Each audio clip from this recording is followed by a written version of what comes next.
So, when I was renting this corner townhouse in a new development, the walls between units were paper thin. On my right lived a young couple, woman around 25 and a guy maybe 35. I rarely saw them, just heard car doors early morning and late evening. First few weeks seemed quiet except for occasional loud conversations at night that I figured were normal arguments. But one Saturday around 9 p.m. the yelling changed. It had this hysterical edge to it. I turned up my TV volume, trying not to get involved in other people's relationships. 30 minutes later, something heavy crashed against our shared wall, and I heard the woman scream, "Stop, you're hurting me." I muted the TV and just sat there, remote in my hand, feeling stupid for pretending it was fine.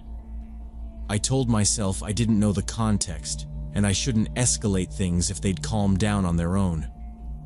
Then I heard a second thud, and what sounded like a chair scraping the floor hard. I don't know why, but my brain grabbed onto these tiny facts. How the scraping ended, how my hanging picture rattled on my side. My heart was beating way too fast for someone sitting on a couch. She said, "Please." And it wasn't the kind of thing you say during a normal argument. I stood up, walked to the shared wall, then backed away because I didn't want them hearing me there.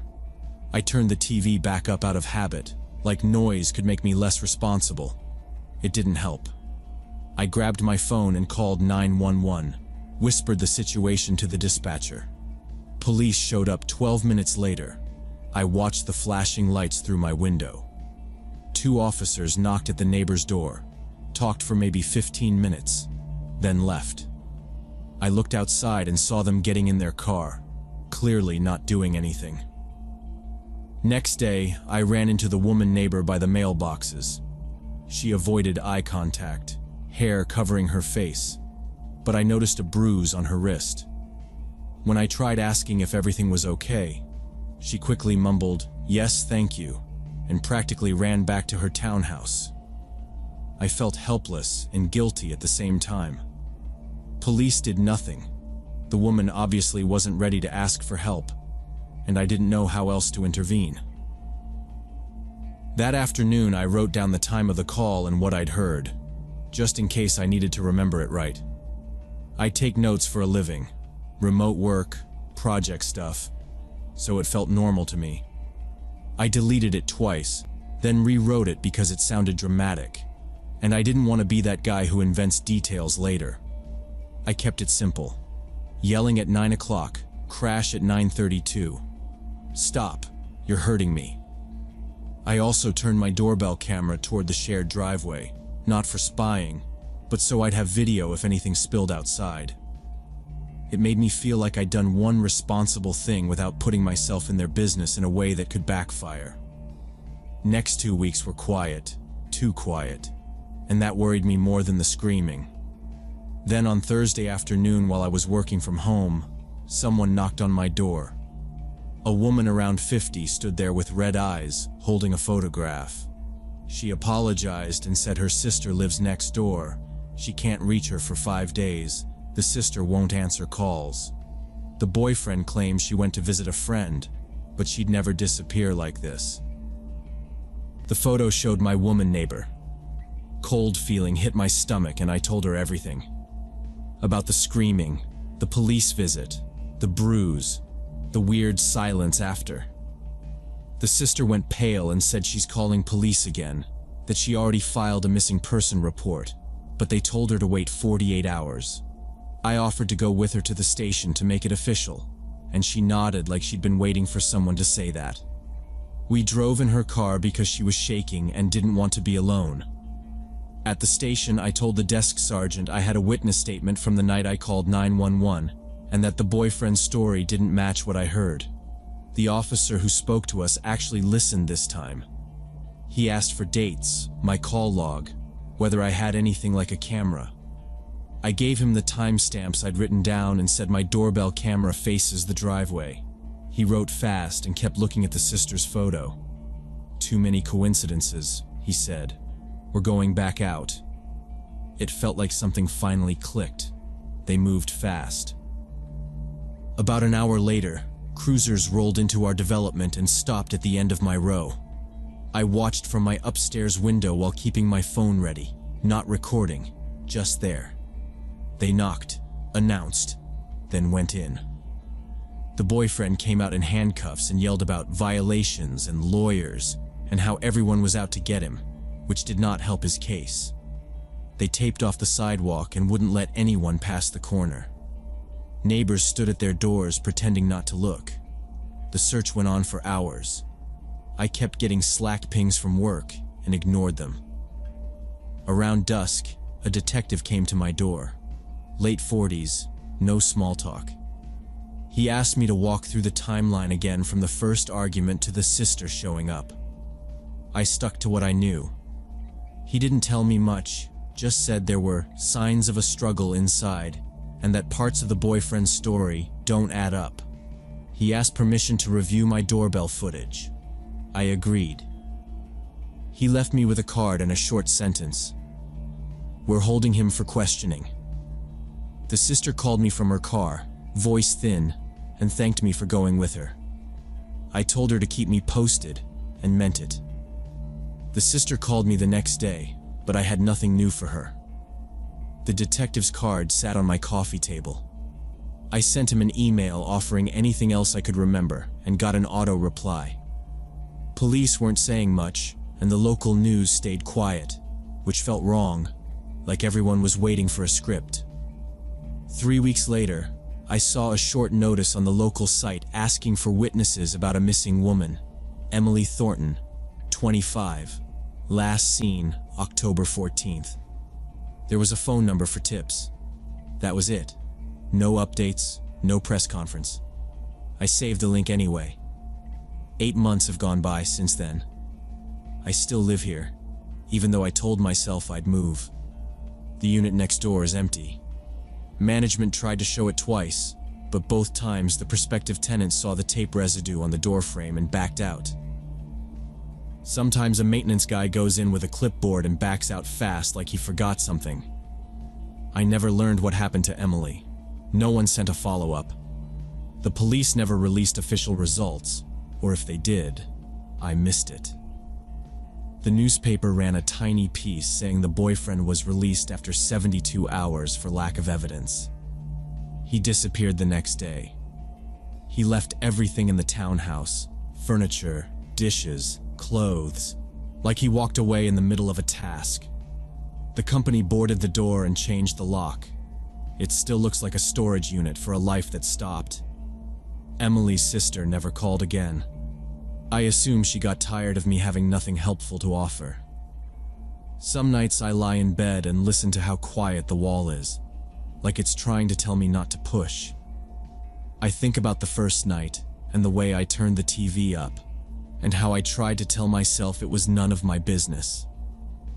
I go over it, the words I could have said to the first officers. Please check her. Don't leave without seeing her. Maybe if I'd insisted, they would have tried harder. I'll never know, and that uncertainty weighs heavier than any answer could.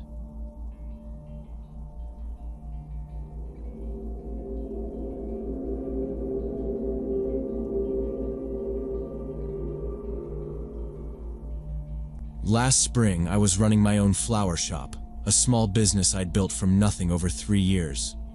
Most days I handled everything myself, the arrangements, the deliveries, the customer calls, all of it. That Tuesday evening, I had a big wedding order, 15 bouquets of peonies and roses that needed to be at the venue by 7. I loaded everything carefully into my minivan, making sure each arrangement was secured so it wouldn't tip during the drive. The venue was across town, about 25 minutes through residential neighborhoods. I was running a few minutes behind schedule, but nothing serious.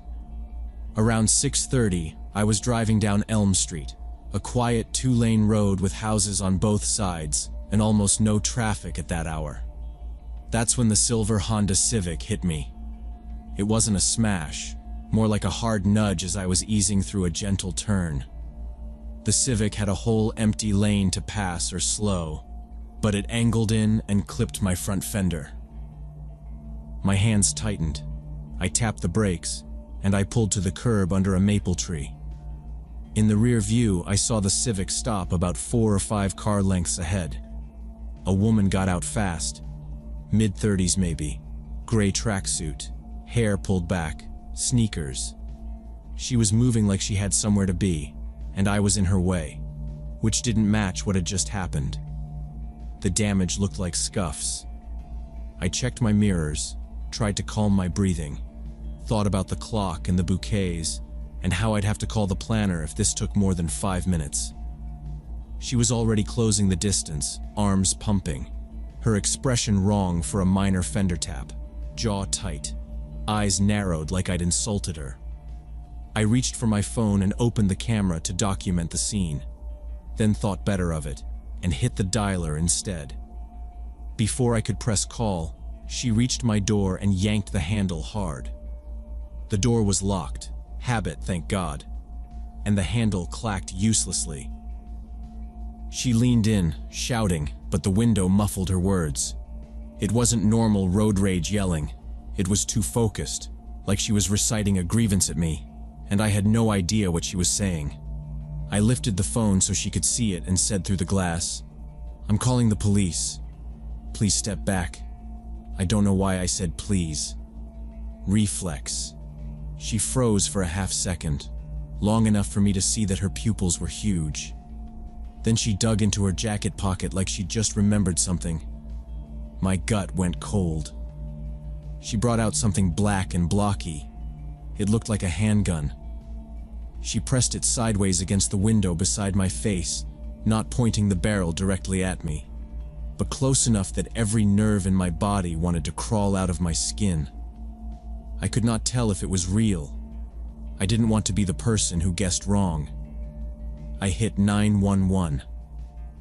"Emergency services," the dispatcher said. My voice came out too loud, shaky but loud on purpose so the woman would hear I wasn't bluffing. "I've been hit by another car on Elm Street near..." I scanned for a landmark, spotted a blue mailbox with a stenciled number, rattled it off. The woman kept the gun pressed to the glass and watched my mouth. I kept my hands visible on the wheel. "She hit my car and is at my driver's side with what looks like a handgun," I said. The dispatcher asked if anyone was hurt. "No," I said. "No injuries." And the dispatcher told me to keep the doors locked, stay on the line, and not engage. I nodded, even though she couldn't see me. "Ma'am, officers are on the way," the dispatcher said. "Do you feel safe staying inside the vehicle?" I said yes, because what else was I going to do? Get out and... What? The woman mouthed something at me I couldn't catch, then rapped the gun against the glass twice like she was knocking. I flinched. My bouquets rustled behind me. I said, "Please stop," and held the phone up again so she'd see me describing her. The dispatcher asked for a description. "Female, mid-30s, gray tracksuit, brown hair in a ponytail, silver Honda Civic," I said. The woman shifted her weight and glanced back at her car. The engine was still running. Driver's door open, dome light on. Nobody else inside. I thought about backing up and going around her, but she was too close to my door, and I pictured clipping her and making everything worse. The dispatcher told me to turn on my hazard lights. I did, one hand shaking so badly I hit the wipers first. "Okay," the dispatcher said, steady and patient. "Is the weapon pointed at you?" I swallowed. "It's pressed to the window," I said. "I can't tell if it's real." "It looks real." The woman tilted the gun so I could see more of it, like she was answering the question herself. The slide had scratches. There was orange paint inside the muzzle. Or maybe there wasn't and my brain was inventing it. She said something slower this time, her mouth forming. "Get out." I shook my head. She hit the glass again. Not hard enough to crack it, but hard enough to make a point. "Officers are close," the dispatcher said. "Do not open the door." I said I wouldn't. My mind jumped to the wedding. to a bride who'd already texted me a heart emoji that afternoon, to the planner who'd asked if I could add 3 boutonnieres. The bouquets were secured, but nothing felt secured now. The woman glanced past me into the van, like she was inventorying something, and that scared me worse than the gun. She wasn't just angry. She had a reason to be here, and I didn't know what it was. "She's looking into my car," I told the dispatcher. "She's assessing." The dispatcher asked if I could read a license plate. I craned my neck just enough to see the rear of the Civic through my side mirror. The angle was bad. I gave the first 3 characters.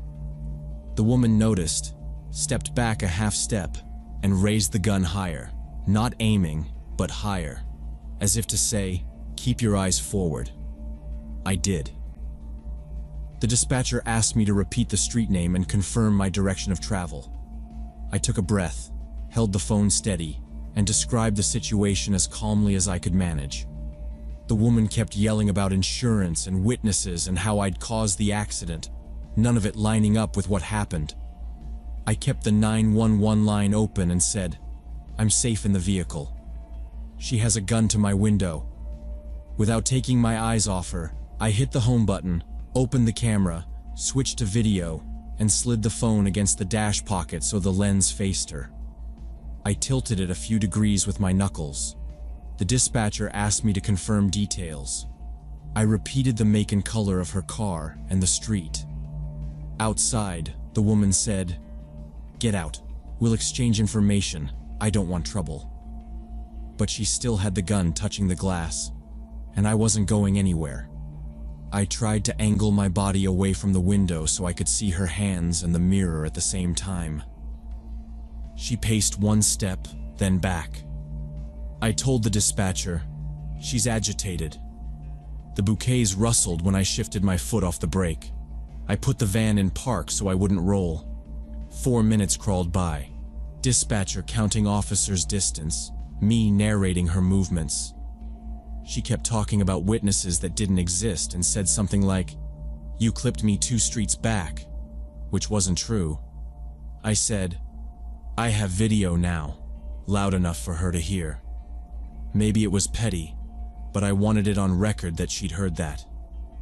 The sirens started faint and then grew, and the exact second the red and blue lights flashed down the block, she changed.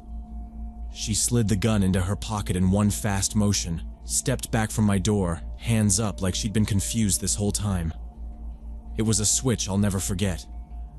2 patrol cars rolled in, angled across the lane. Doors opened.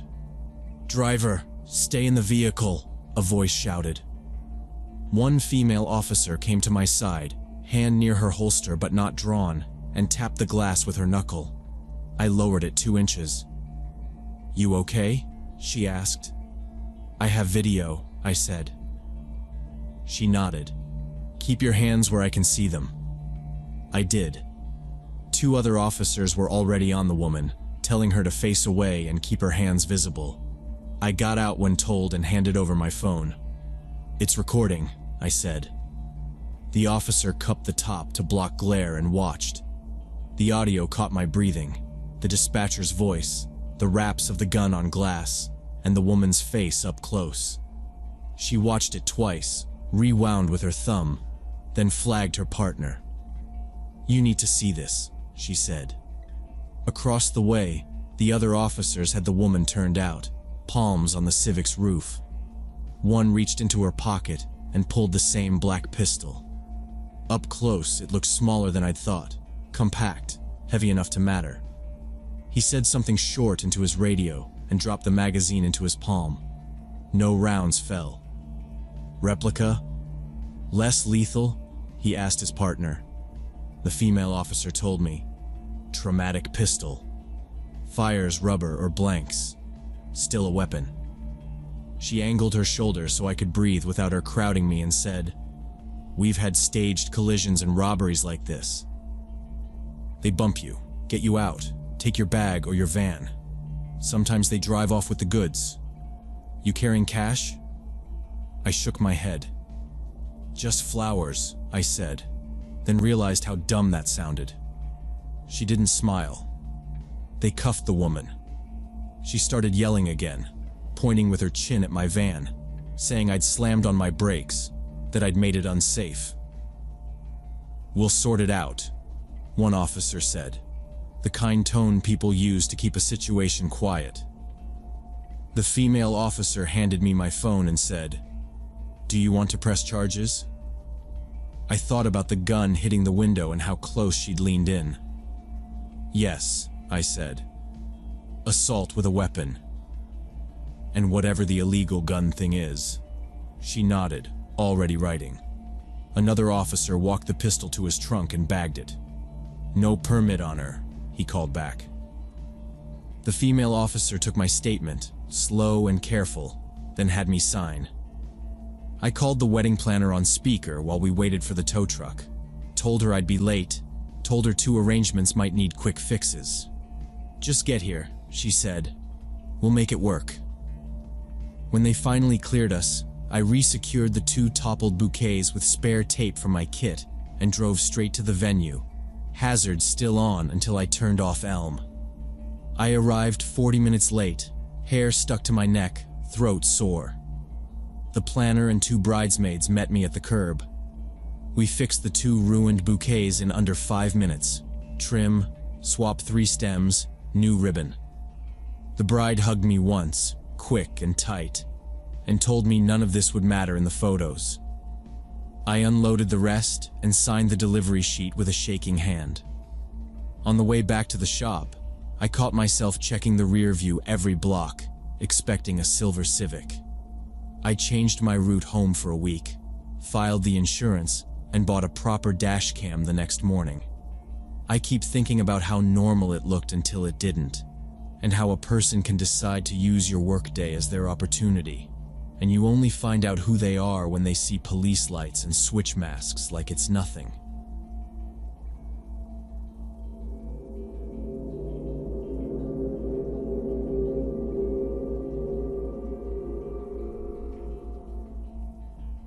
This happened when I was 15, back in 2019, during back-to-school shopping season.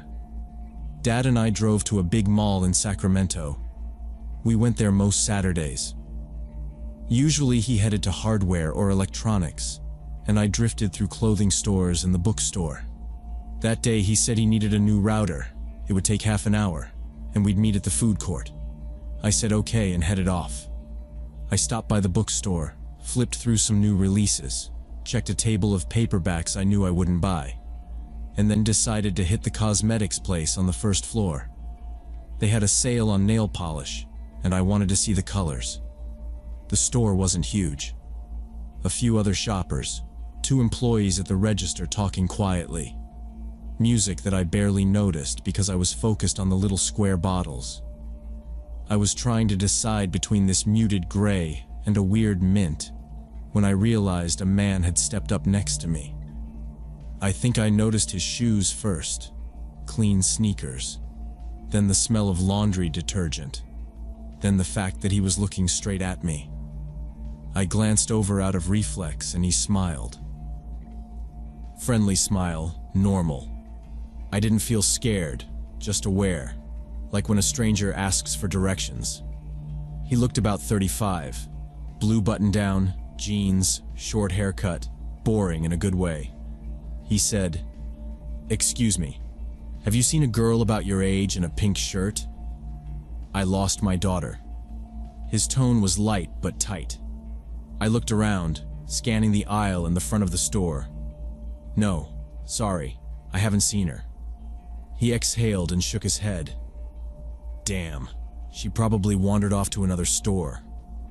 Listen, my phone died. Can I use yours to call my wife? She's here somewhere with my daughter." It made sense. People ask for phones sometimes. But something in me pulled back. Not a reason I could name. Just wrong. I don't even like letting friends scroll through my phone. "Sorry, my battery is almost dead too," I said, and I slipped it deeper into my pocket. He nodded like he got it, but he didn't move away. He stayed about a step from me, hands loose at his sides. He said, "I understand. Maybe you can help me find security? I don't know this mall well, we just got here." He stepped in closer by half a step, and I stepped back, bumping my shoulder into the display shelf. He lifted a hand, palm open, like he was showing me where to go. "Come on. I think the security office is near the exit. You know this mall, right?" The way he smiled changed. Too wide, and his eyes stayed flat. It felt like he was watching my face more than listening to my words. My heart kicked up. It wasn't dramatic, just fast and focused. I said, "I have to go. My dad is waiting." I didn't raise my voice, but I said it fast, the way you repeat a fact you don't want to debate. He said, "We can go together. It'll take a minute." No panic, just insistence that sounded practiced. I kept my bag close to my side and angled my body away from him, not turning my back, the way my mom taught me when strangers get too close. 2 women at the register were still talking. Nobody was watching us. I walked, not ran, toward the entrance, choosing a path that kept other shoppers between me and him. He matched me, falling in right behind my left shoulder. I could feel the space shrinking.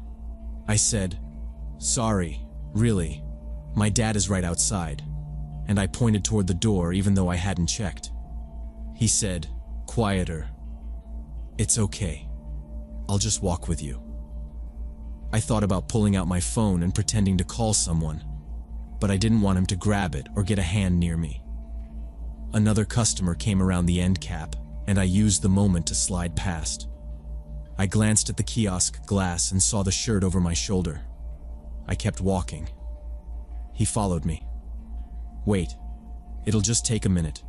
Just show me the direction," he said, staying on my heels between the shelves. I sped up. It wasn't a sprint, but it was the fastest version of walking you can do without knocking into people. I cut past a display, slipped around a woman comparing lipsticks, and made for the door. As soon as I stepped into the main corridor of the mall, the air felt wider. I looked back. He was still there, maybe 5 meters behind, moving like he had a plan. My chest went tight. I saw a family coming toward me. Mom, Dad, 2 little kids dragging bags from the toy store, the plastic rustling, like the normal center of gravity in all this. I went straight to them. "Excuse me, do you know where security is? I need help," I said it loud. Loud enough that it didn't sound like a question, more like an alarm. The woman blinked and glanced over my shoulder. The man behind me froze a few paces back like someone had pressed pause. The husband's face changed, brows down, protective, ready to make a scene if he had to. The stranger stood there maybe 10 seconds. He looked left and right, and then he pivoted hard and power walked the other way. Not a jog, not casual either. He took the first corner and disappeared behind a pillar toward the side hallway. "Are you okay?" the woman asked. I nodded too fast. "He was following me," I said, and the words spilled out. "He came up to me in the store, asked to use my phone, then asked me to show him security, and he wouldn't leave." The husband shifted the toy bags to one hand and said, "We'll walk you where you're going. Where are your parents?" I swallowed and said, "My dad's at the food court." He said, "Let's go." We moved together like a small unit, not dramatic, just tight. The kids went quiet because they could tell something was off. I kept checking the corners, half expecting him to pop back out, but I didn't see the blue shirt again. We reached the food court, and I spotted my dad sitting at a table with his phone and a soda, like nothing had happened yet. I pointed, sped up, and then I was at his side, half talking, half breathing. I told him everything in a straight line. Bookstore, cosmetics, the phone ask, the smile, the following, the family, the turn and go. I watched his face go white in a way I had only seen once before when I almost got hit crossing a street. "We're going to security," he said, standing so fast the chair skidded. He thanked the couple, actually shook the husband's hand with both of his, and the woman touched my shoulder and told me I did the right thing. Then Dad and I headed for the info desk. He kept scanning like he was daring the guy to show back up. At the desk, an employee called a guard. The guard listened while I described the man. Blue button-down, jeans, short haircut, mid-30s, average build, clean sneakers, no visible tattoos or anything weird, no accent I could place, calm voice. I gave the time and the store name. He asked where exactly in the store, which aisle, what direction we exited, which way the man went. He said he'd check cameras and talk to the store staff. We waited off to the side. It wasn't long in real time, but it felt long.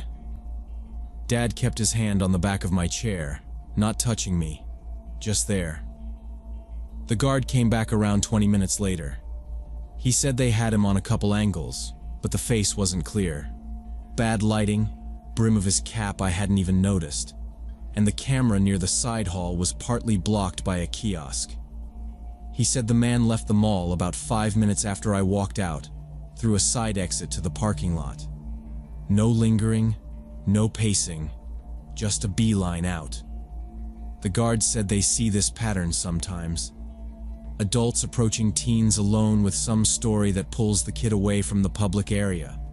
Find a daughter, call a wife, help with directions. He said it's best to loop in staff or other adults immediately. Dad's jaw clenched. On the way to the car, he kept saying, "I shouldn't have left you alone." And I kept saying, "I'm okay." I handled it. We drove home quiet, both of us checking mirrors like a habit we didn't have before. I think about it more than I admit. What he had planned if I'd said yes. If I'd led him towards some fake security office. If I'd put my phone in his hand. Now my rule is simple. I don't help unknown adults in public when I'm alone. If an adult needs help, they can ask another adult. That little alarm in my head, I listened to it. It saved me once.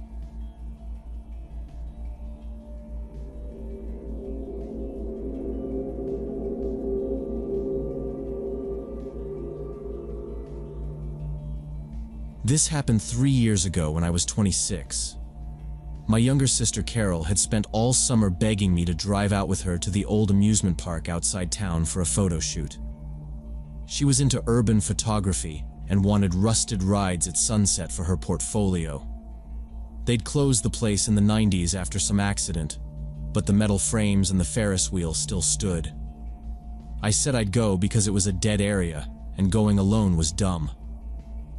We left on Friday evening in her beat-up Honda with 2 cameras, a tripod, and a couple flashlights.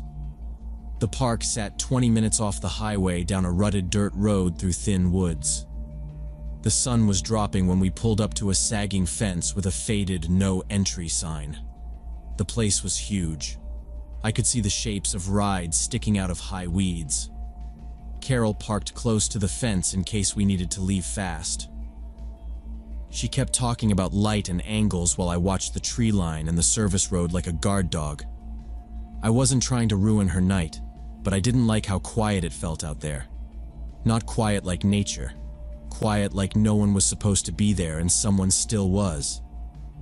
I told her we'd give it an hour. Tops. She nodded and grinned like I was being dramatic. The air was still, only crickets somewhere in the weeds. We climbed the fence and Carol immediately started dialing in settings. I stood near her and tried to get used to the emptiness. Within 30 minutes it got dark enough that we needed the flashlights.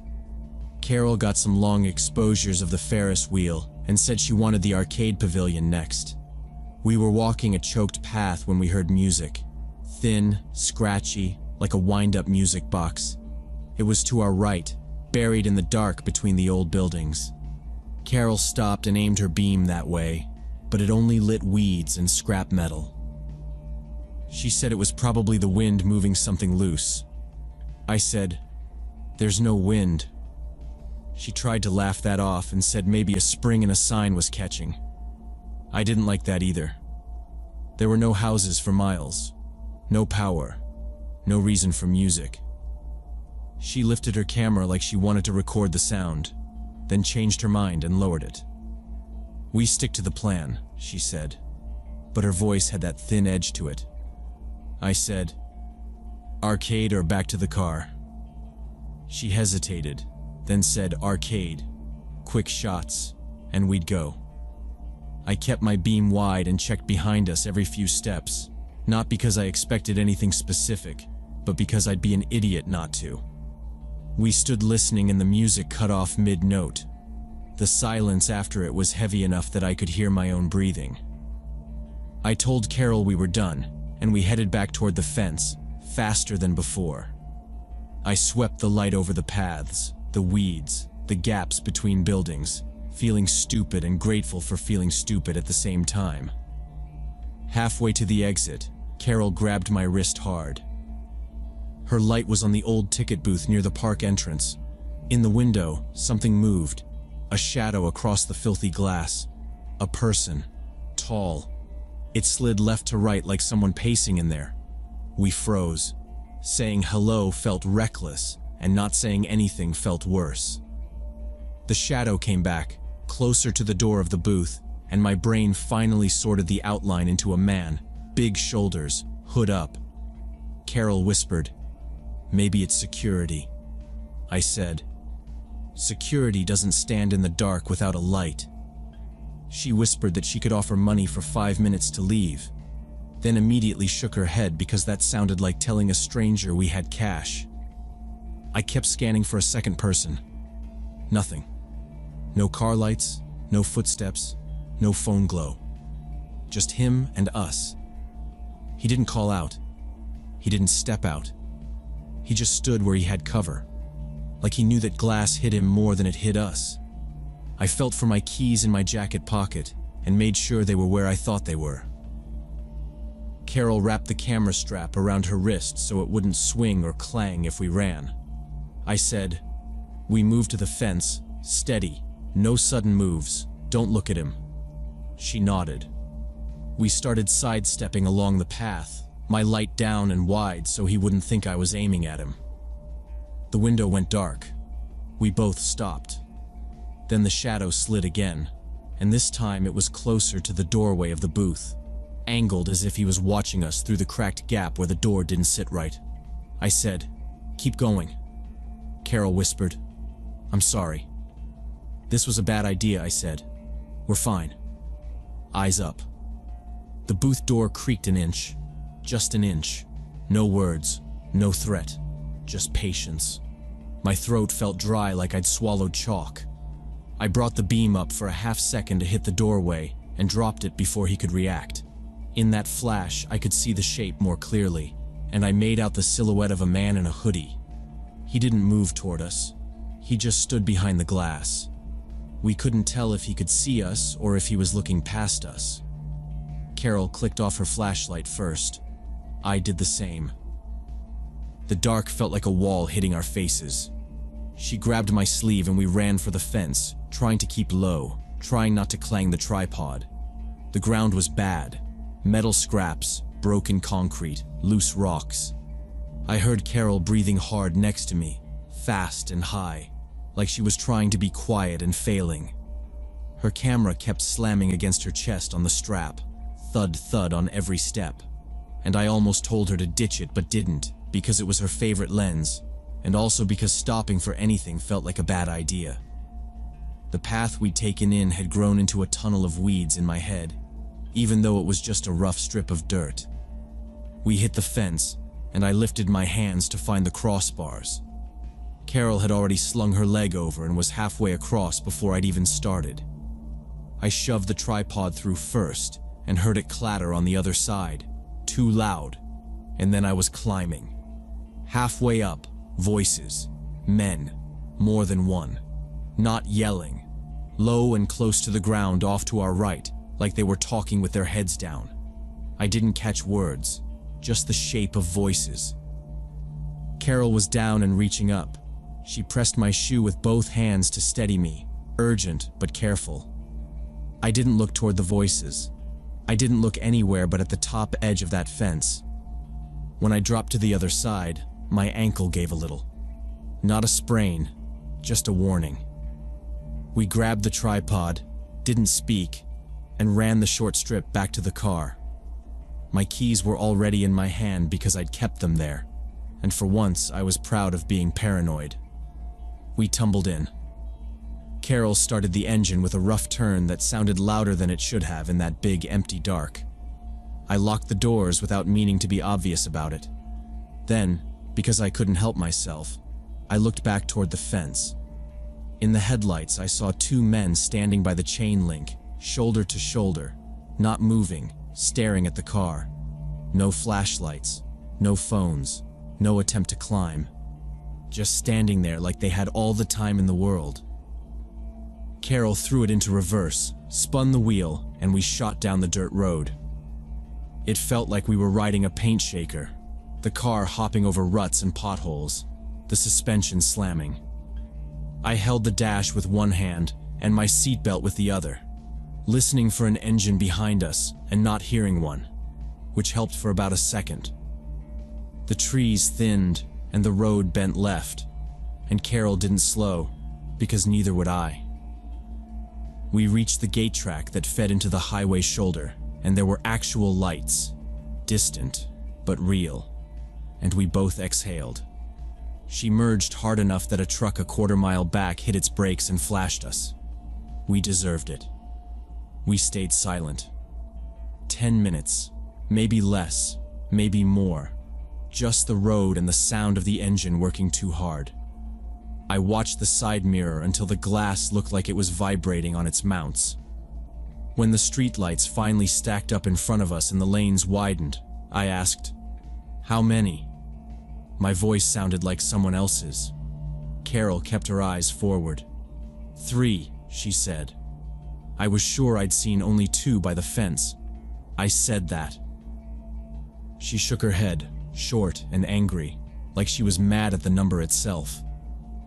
3, she repeated. I let it go. I didn't want to fight about counting silhouettes on a night like that.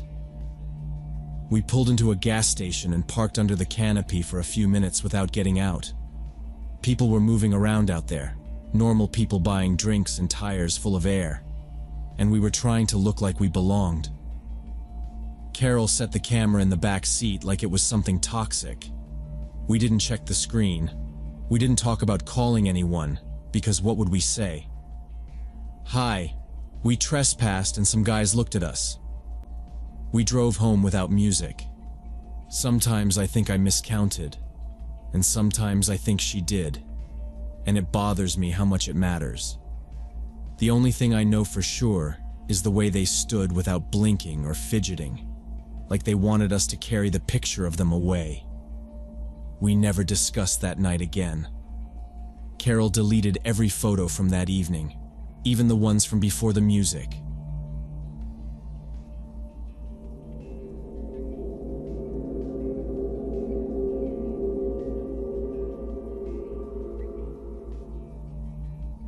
Back in October 2017, I spent a week at my Aunt Martha's place in the suburbs.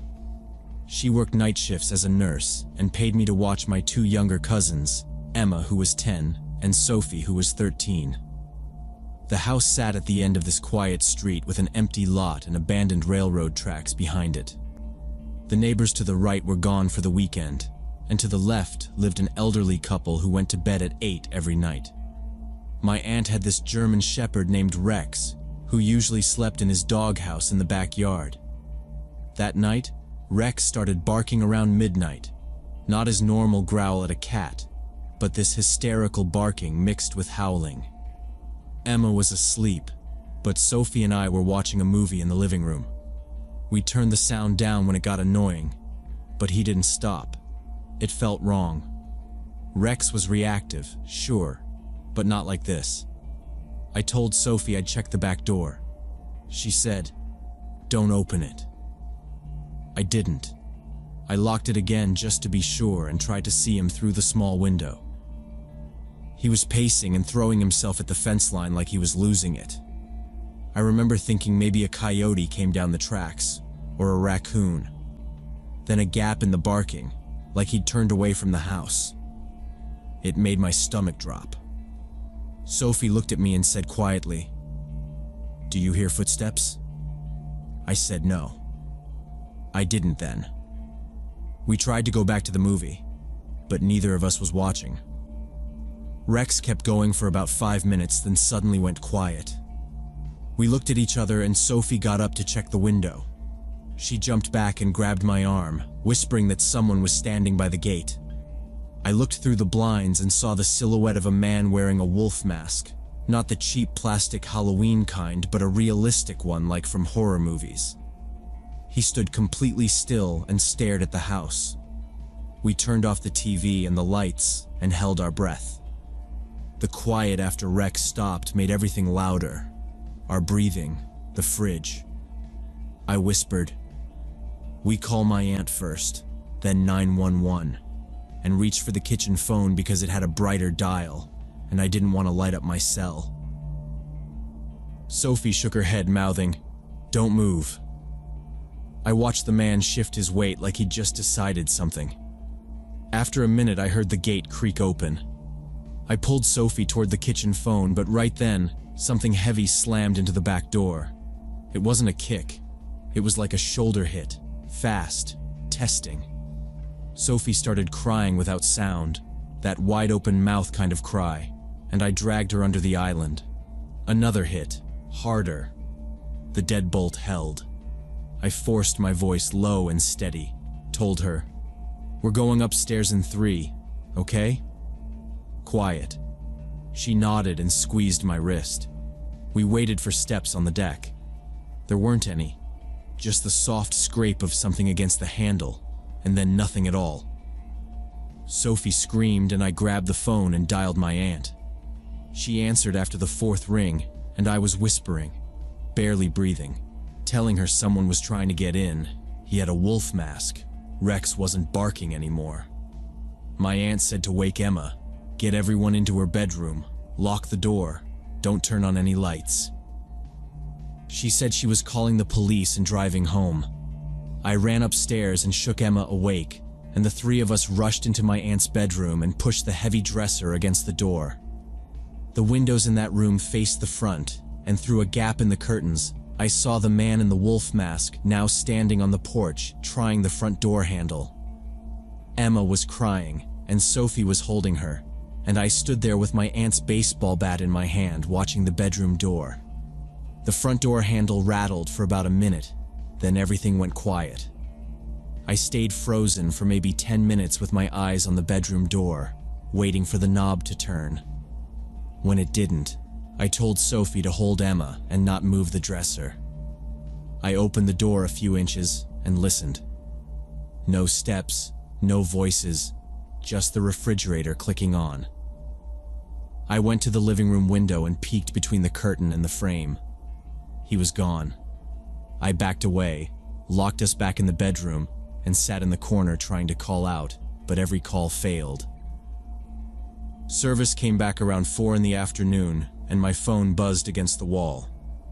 I called my aunt and said he was gone, but we were still upstairs and the doors were locked. Then I called the police. The dispatcher asked for the address, asked if anyone was hurt, told me not to go outside, and said an officer was on the way. I waited for him in the locked bedroom with the bat in my hands and the dresser against the door. My aunt pulled up at the same time as the police. The officer walked the property and found nothing, no footprints, no evidence. He looked at the back door and said the deadbolt probably stopped him. He said patrol would drive by more often and to call if anything else happened. My aunt hugged the girls and kept them in the kitchen. After the officer left, my aunt wanted to find Rex. We found him by his doghouse, alive but groggy, with a chunk of meat lying near his paws. My aunt told me not to touch the meat and used a plastic bag to pick it up. We got Rex into the car and took him to the vet. The vet kept him for a couple hours, then said he had been given a strong sedative, probably wrapped in the meat. Knowing that made my stomach drop because it meant the man planned this and knew what he was doing. Police came back later that day when we brought Rex home. They noticed shoe prints near the back door where the grass turns to dirt. The detective said they looked like size 11. They dusted the front door handle and lifted fingerprints, but there were no matches in the database. In the backyard, they found an empty package that had contained rope tucked under the hedge. The officer told my aunt there had been 2 other similar cases in the county over the past month. A man in an animal mask trying to break into homes where teenagers or young women were alone. In one case, he got inside but ran when the alarm went off. None of the neighbors saw or heard anything except for the gunshot someone reported around 2 in the morning. I didn't hear a gunshot, but the elderly couple next door said they woke up and thought it was a car backfiring. They never caught the guy. My aunt installed an alarm system and cameras and changed the deadbolts. I still flinch whenever I see any kind of mask, even carnival ones. It isn't dramatic, it's automatic, and I picture a normal porch and a quiet yard and a dog that won't bark because someone made sure of it. I think about how quiet it got after the rattling, and how that quiet didn't mean safe. It just meant he moved where we couldn't see him, and that's enough to keep me careful years later.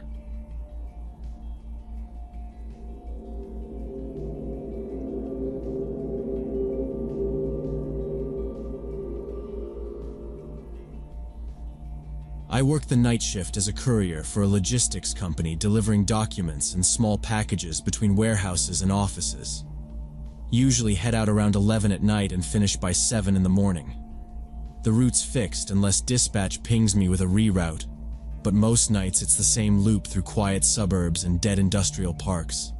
Company van's an old white box with no back windows and a stubborn sliding door that hates the cold. The heater works if I sweet-talk it. Around 2, I take my scheduled break, normally in a shopping center lot with lights and cameras, where I can eat without worrying about someone creeping up. It's not cozy, but it's predictable. I don't nap on the clock. I can't. Too easy to sleep through a pickup. So I park where the poles throw a decent cone of light, angle the van so I'm facing the exit, and keep the driver's window an inch cracked to hear engines or footsteps. Habit. My first month I parked in a dark corner behind a warehouse, and some guy tried to open the passenger door while I was logging deliveries. It was locked. He walked off like it was nothing, and maybe it was. But after that I stuck to lots with cameras and at least one open business within sight, even if it's just a pharmacy. Mid-October, I rolled into the far side of a parking lot by a closed supermarket. Whole place was dead except for a few cars down by a 24-hour pharmacy at the other end. The weather had that damp chill that soaks through your sleeves. I killed the engine, flipped on the dome light long enough to pull out a thermos and a foil-wrapped sandwich, then shut it off. I put in one earbud and let a podcast run low so I could still hear outside. First 10 minutes were quiet, just my own chewing and a cart rolling somewhere in the wind. Then I noticed the dark minivan a couple rows over. Doors opened, and a bunch of young guys piled out. 4, maybe 5. Hard to tell through the glare and distance, but they had that jittery energy of people who were bored and looking for something to point it at. Hoodies, ball caps, one in a varsity jacket. They smoked and shoved each other around by their van for a minute. Not my business. I kept my eyes on my side mirror and sipped coffee like I wasn't watching them. One of them peeled off and started walking my way. Slow, like he wasn't sure, or like he wanted me to think he wasn't sure. I pulled the earbud out and set it on the cup holder. He got close enough that I could see his face a little. Babyish. A smudge of facial hair, hands in his pockets like he was cold. He didn't look at me. He looked at the van. He passed the passenger side and circled around the front, then along the driver's side, keeping just outside arm's reach. He tried to glance through the front windshield at the same time he avoided eye contact with me. It felt practiced, and that bothered me more than if he'd just knocked and asked for a cigarette. He paused at the back doors and put a hand on the handle. The van has a deadbolt slider inside, company policy, so it didn't move. He tried again, more for show than effort, then knocked on the panel like he was checking if it was hollow. He took a step back, pressed his ear to the metal, like he was listening for movement. That's when I thumbed the headlight switch and flooded the lot with white. He flinched hard and put an arm up across his face. I didn't lay on the horn, didn't need to escalate. The idea was, "Hey, I see you." He stumbled back a couple steps, blinking. I watched his hands. The others were shouting something from their van, laughing, words I couldn't pick out. The solo kid looked back at them, half embarrassed. He slapped the side of my van twice, 2 quick pops, and I saw a phone come up at the other group. One of them was already recording, holding the screen sideways and egging him on. That's when my stomach dropped a little. Not random. They wanted a reaction. I turned the key and brought the engine up. I didn't shift. Foot on the brake, hand on the shifter, eyes forward. The kid at my bumper didn't move off. He angled toward my driver door like he wanted to try the handle, then thought better of it and back to my blind spot. I slid the lock button up and down to be sure. Habit again. I kept my left shoulder against the seat, so if he did try the handle, he'd meet my elbow. I didn't want to leave yet and lead them down the road to some empty stretch, but I wasn't going to sit and let them box me in either. They started toward me as a group, spreading a little like they'd done this before. One drifting left toward the passenger side, one hanging back with the phone, 2 coming straight on like they were just curious. I cracked the window another inch and said, clear and loud, "I'm working. Move along. No swearing. Nothing to challenge." The closest kid cupped his ear and grinned like he couldn't hear me. From the back, the one with the camera laughed and said, "Bro, honk or something." And someone else yelled, "Open the back, UPS." "Not UPS," I said, still calm. My hand was on the gear shift now. Reverse was a clean line backward to the aisle. I checked the mirrors. The minivan was still where it was, but with the angle I was at, if I backed straight, I'd have room to turn and go. The 2 in front of me slowed, reading the van's body language the way you read a dog's. You can tell when a vehicle's about to move. I tapped the brake to give them a flash of red.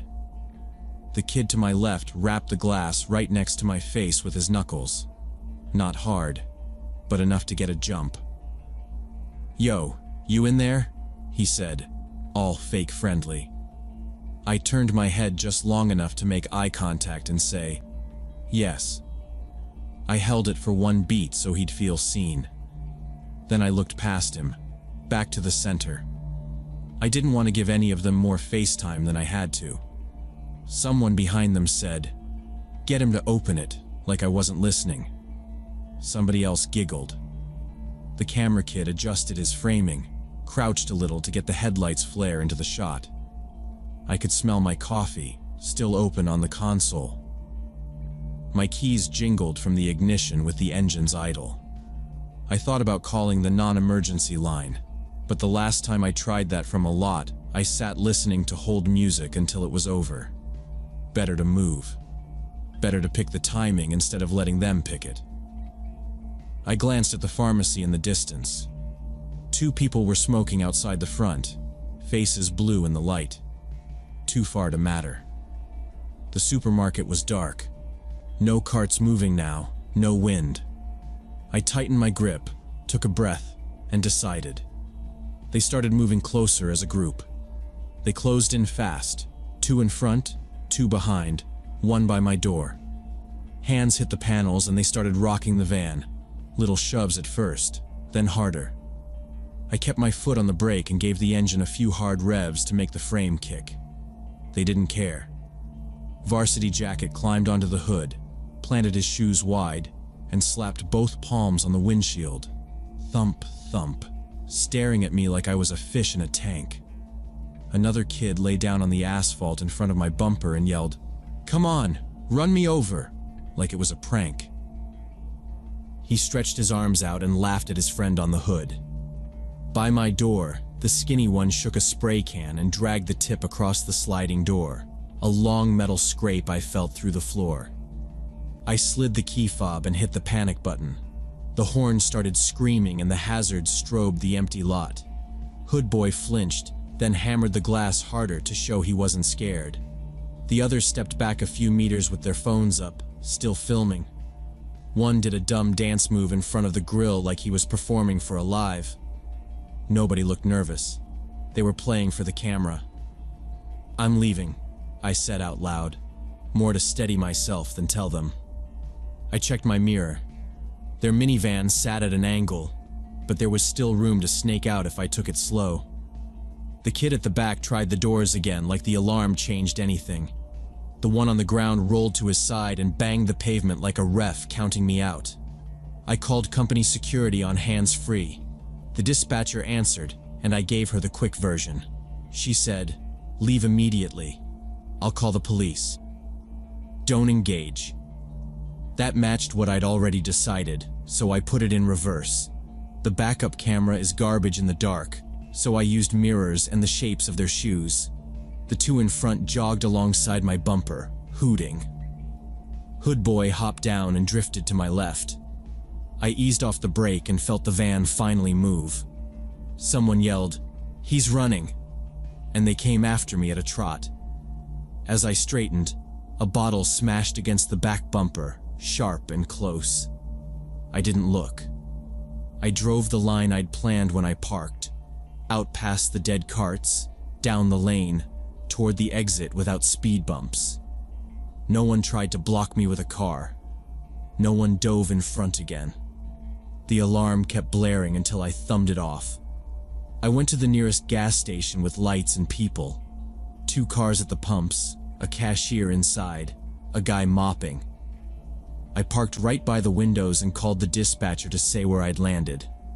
She told me to stay put. The group didn't follow. My hands were shaking enough that I had to screw the thermos cap with both palms. About 20 minutes later, 2 patrol units rolled in with lights off. They took my statement while I idled. I showed the officer the scrape on the sliding door. He called it cosmetic. I described the 5 guys in the dark minivan and realized I hadn't caught the plate.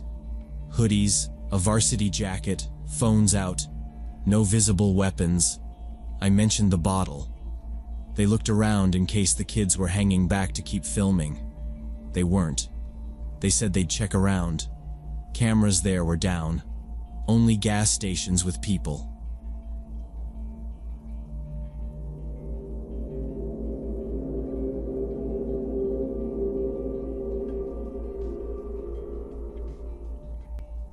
The sound of breathing woke me up at 4 in the morning. I opened my eyes and saw Mrs. Cavano standing in the hallway, 2 meters away from me, staring at me in the darkness.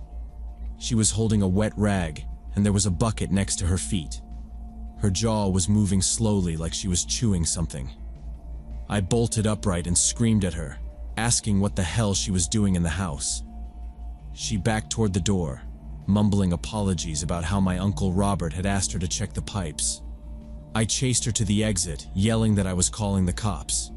She kept repeating, "I wanted to help, I'm the property manager," as she walked backward out the door. But let me back up and explain how I ended up in this situation in the first place. 3 weeks earlier, my Uncle Robert asked me to stay at his cottage outside Phoenix, while he worked on an oil rig in Alaska. I had just lost my programmer job and needed free housing badly. He needed someone to feed his old lab Rex and water the garden. The deal seemed fair until I met the property manager, Mrs. Cavano. She was around 50 with sharp movements and a habit of standing too close when talking. She immediately asked if I was married and if I lived alone. Then she offered to stop by a couple times a week to check that everything's okay. I told her I worked remotely and had a flexible schedule, so I could handle things. That was a lie. I didn't have any work, but I didn't want her coming around. Robert handed me 2 keys, front and back. and said the spare was missing. "Text me if anything breaks," he said. "She means well, but she treats my place like it's hers." I was 24, broke, and grateful, so I promised I'd keep it simple. The cottage was old but fine.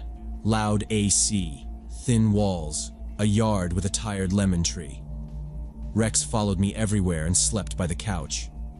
On day 2, I saw Mrs. Cavano at the mailbox with a clipboard like she was taking inventory of the street. "Settling in?" she asked.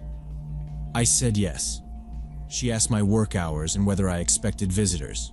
I kept it vague.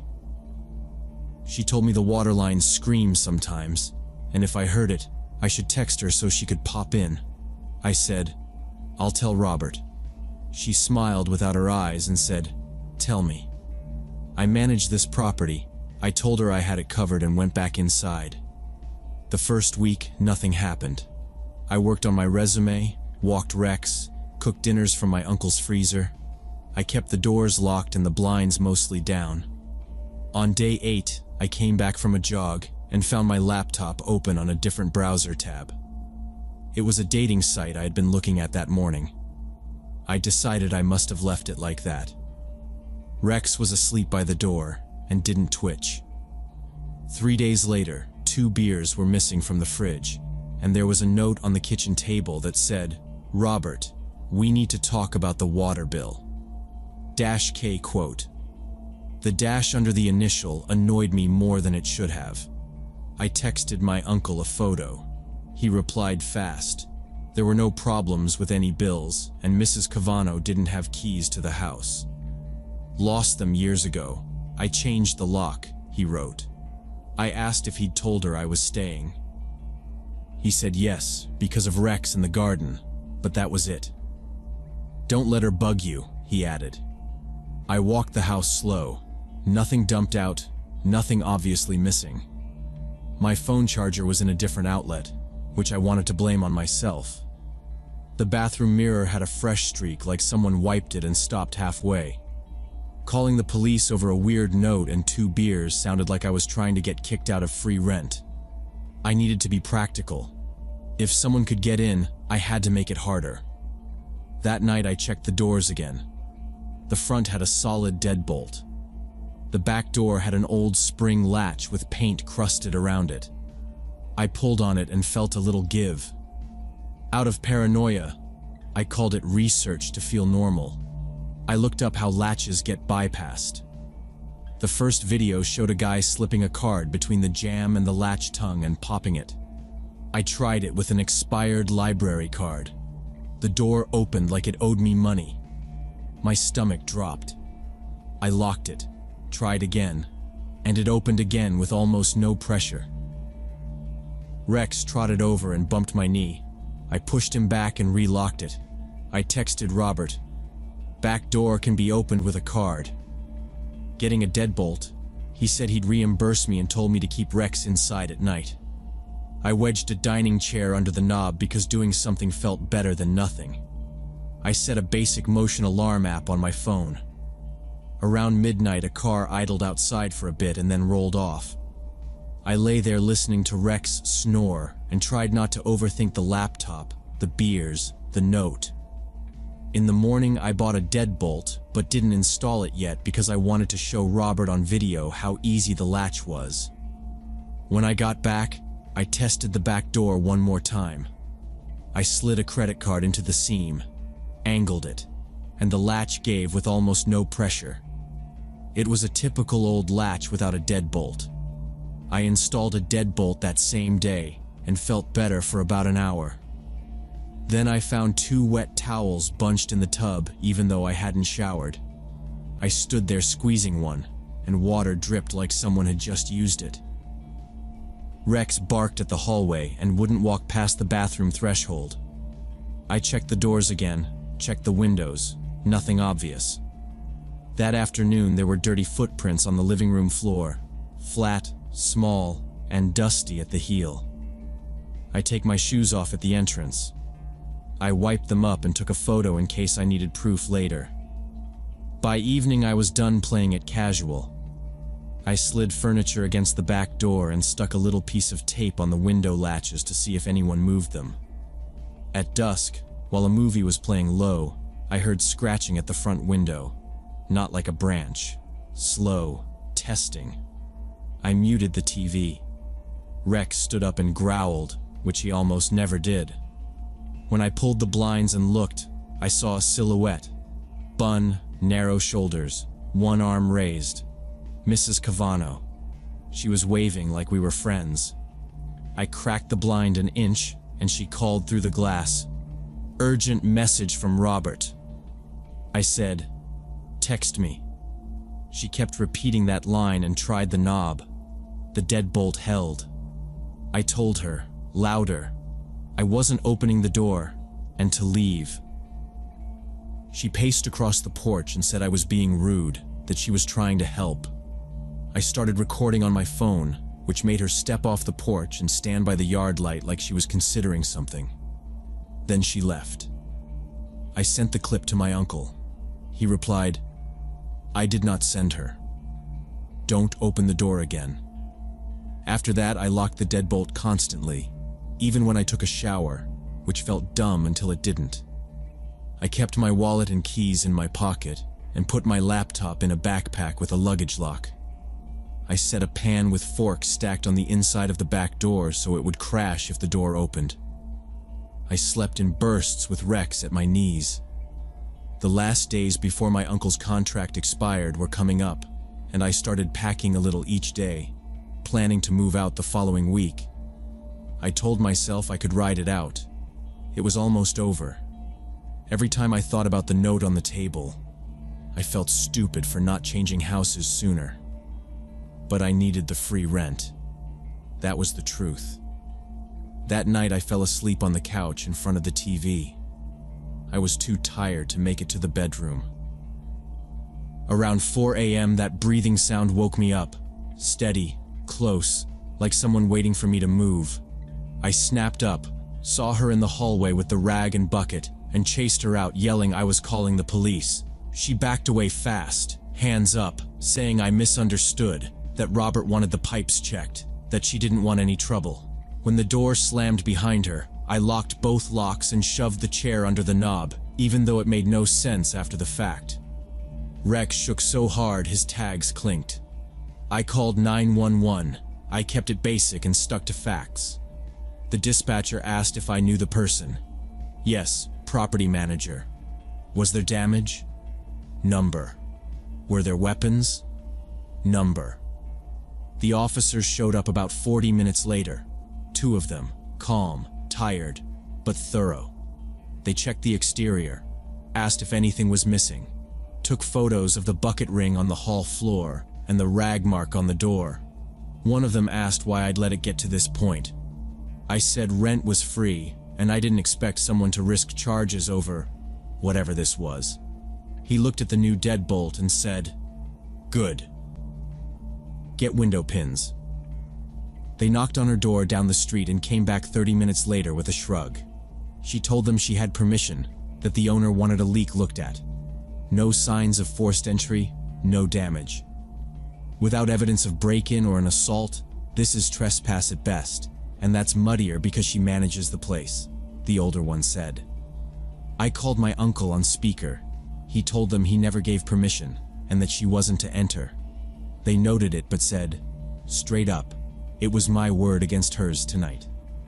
They filed a report and suggested I leave if I felt unsafe. I moved out the next day. I took what mattered and left the couch cushions and some pans. I told my uncle to install proper locks, deadbolts on every door, window locks, the whole thing. He said he'd handle it and apologized for putting me in that position. A week later, he texted a link.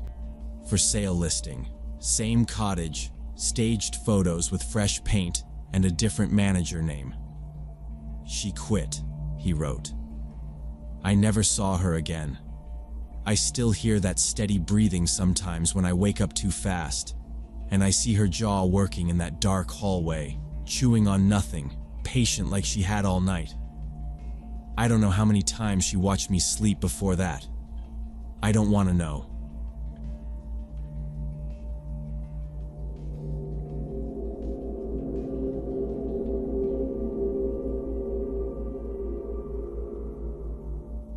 I used to work as a night security guard at this 10-story office building in the business district about 3 years ago. The building emptied by 8 p.m., and my shift started at 10, when it was just me and another guard named Marcus, who patrolled the underground parking garage. For about a month, we joked with other guards about the third-floor ghost. Motion sensors up there kept triggering after midnight, but when someone checked, the floor was always empty.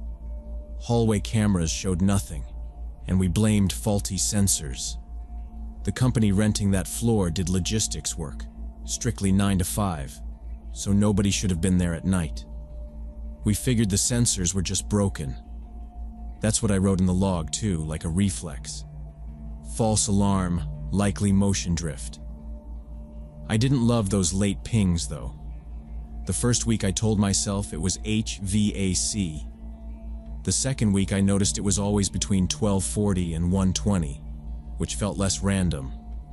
I brought it up to building management and they said they'd get maintenance to recalibrate the sensors. Maintenance said the sensors were within tolerance and maybe we were catching cleaning staff. We weren't. Cleaning clocked out at 9:30 and I watched them leave. Marcus would tease me over the radio with, "Tell Casper to badge in next time." And I'd say, "Yeah, copy. I'll leave a pen." It was a running bit that was only funny because nothing ever happened when we walked it. One Wednesday around 1 a.m., the sensors went off again on the third floor. I decided to check myself, grabbed my flashlight and walked the corridor, shining light into each glass-walled office. Everything looked normal, doors locked, lights off. I was about to leave when I heard a quiet sound, like someone moving a chair. The sound came from the large, open workspace at the end of the hall, where several rows of desks sat. I headed there and flipped on the lights. The room was empty, but one chair near the far window was turned toward the aisle, when usually cleaning staff pushed all chairs neatly under desks. On the desk was a fresh protein bar wrapper, not dusty at all. I stood there longer than I should have, listening for any HVAC rattle that could have faked the chair noise. Nothing. No vents cycling, no elevator ding, just building quiet. I checked the windows, sealed. I walked the rows, checked under the long tables, even looked behind the big planter by the printer. I told myself the wrapper could have been left that afternoon, but I'd walked this floor at 11 and I didn't remember seeing it then. I second-guessed that as soon as I thought it. You remember weird things at night and forget obvious ones. I put the chair back in, took a photo of the wrapper on the desk with my phone for the incident report, and caught myself holding my breath for no reason. I didn't like that I was doing that.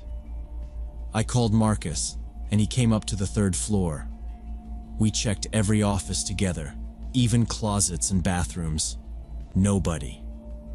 Marcus said maybe an employee stayed late and left through the back exit, which led to a stairwell and out to the street, bypassing the main lobby. That would explain why lobby cameras never caught anyone. But the back exit was always locked from inside. You needed a key to open it, and only security and building management had keys. I said, "If they had a key, who?" He shrugged and said, "Contractor? Property manager?" Then he added, "Or someone copied one." I didn't love that either. We kept it methodical. He held doors while I tested handles, rattled frames, checked if any maglocks had that loose hum that tells you they're not seated right. All good. We reviewed the camera grid on Marcus's tablet standing by the elevator lobby. 2 fixed cams on the corridor, 1 at the stairwell door, 1 in the open workspace. Nothing but me walking in, then the 2 of us. No chair movement, no person.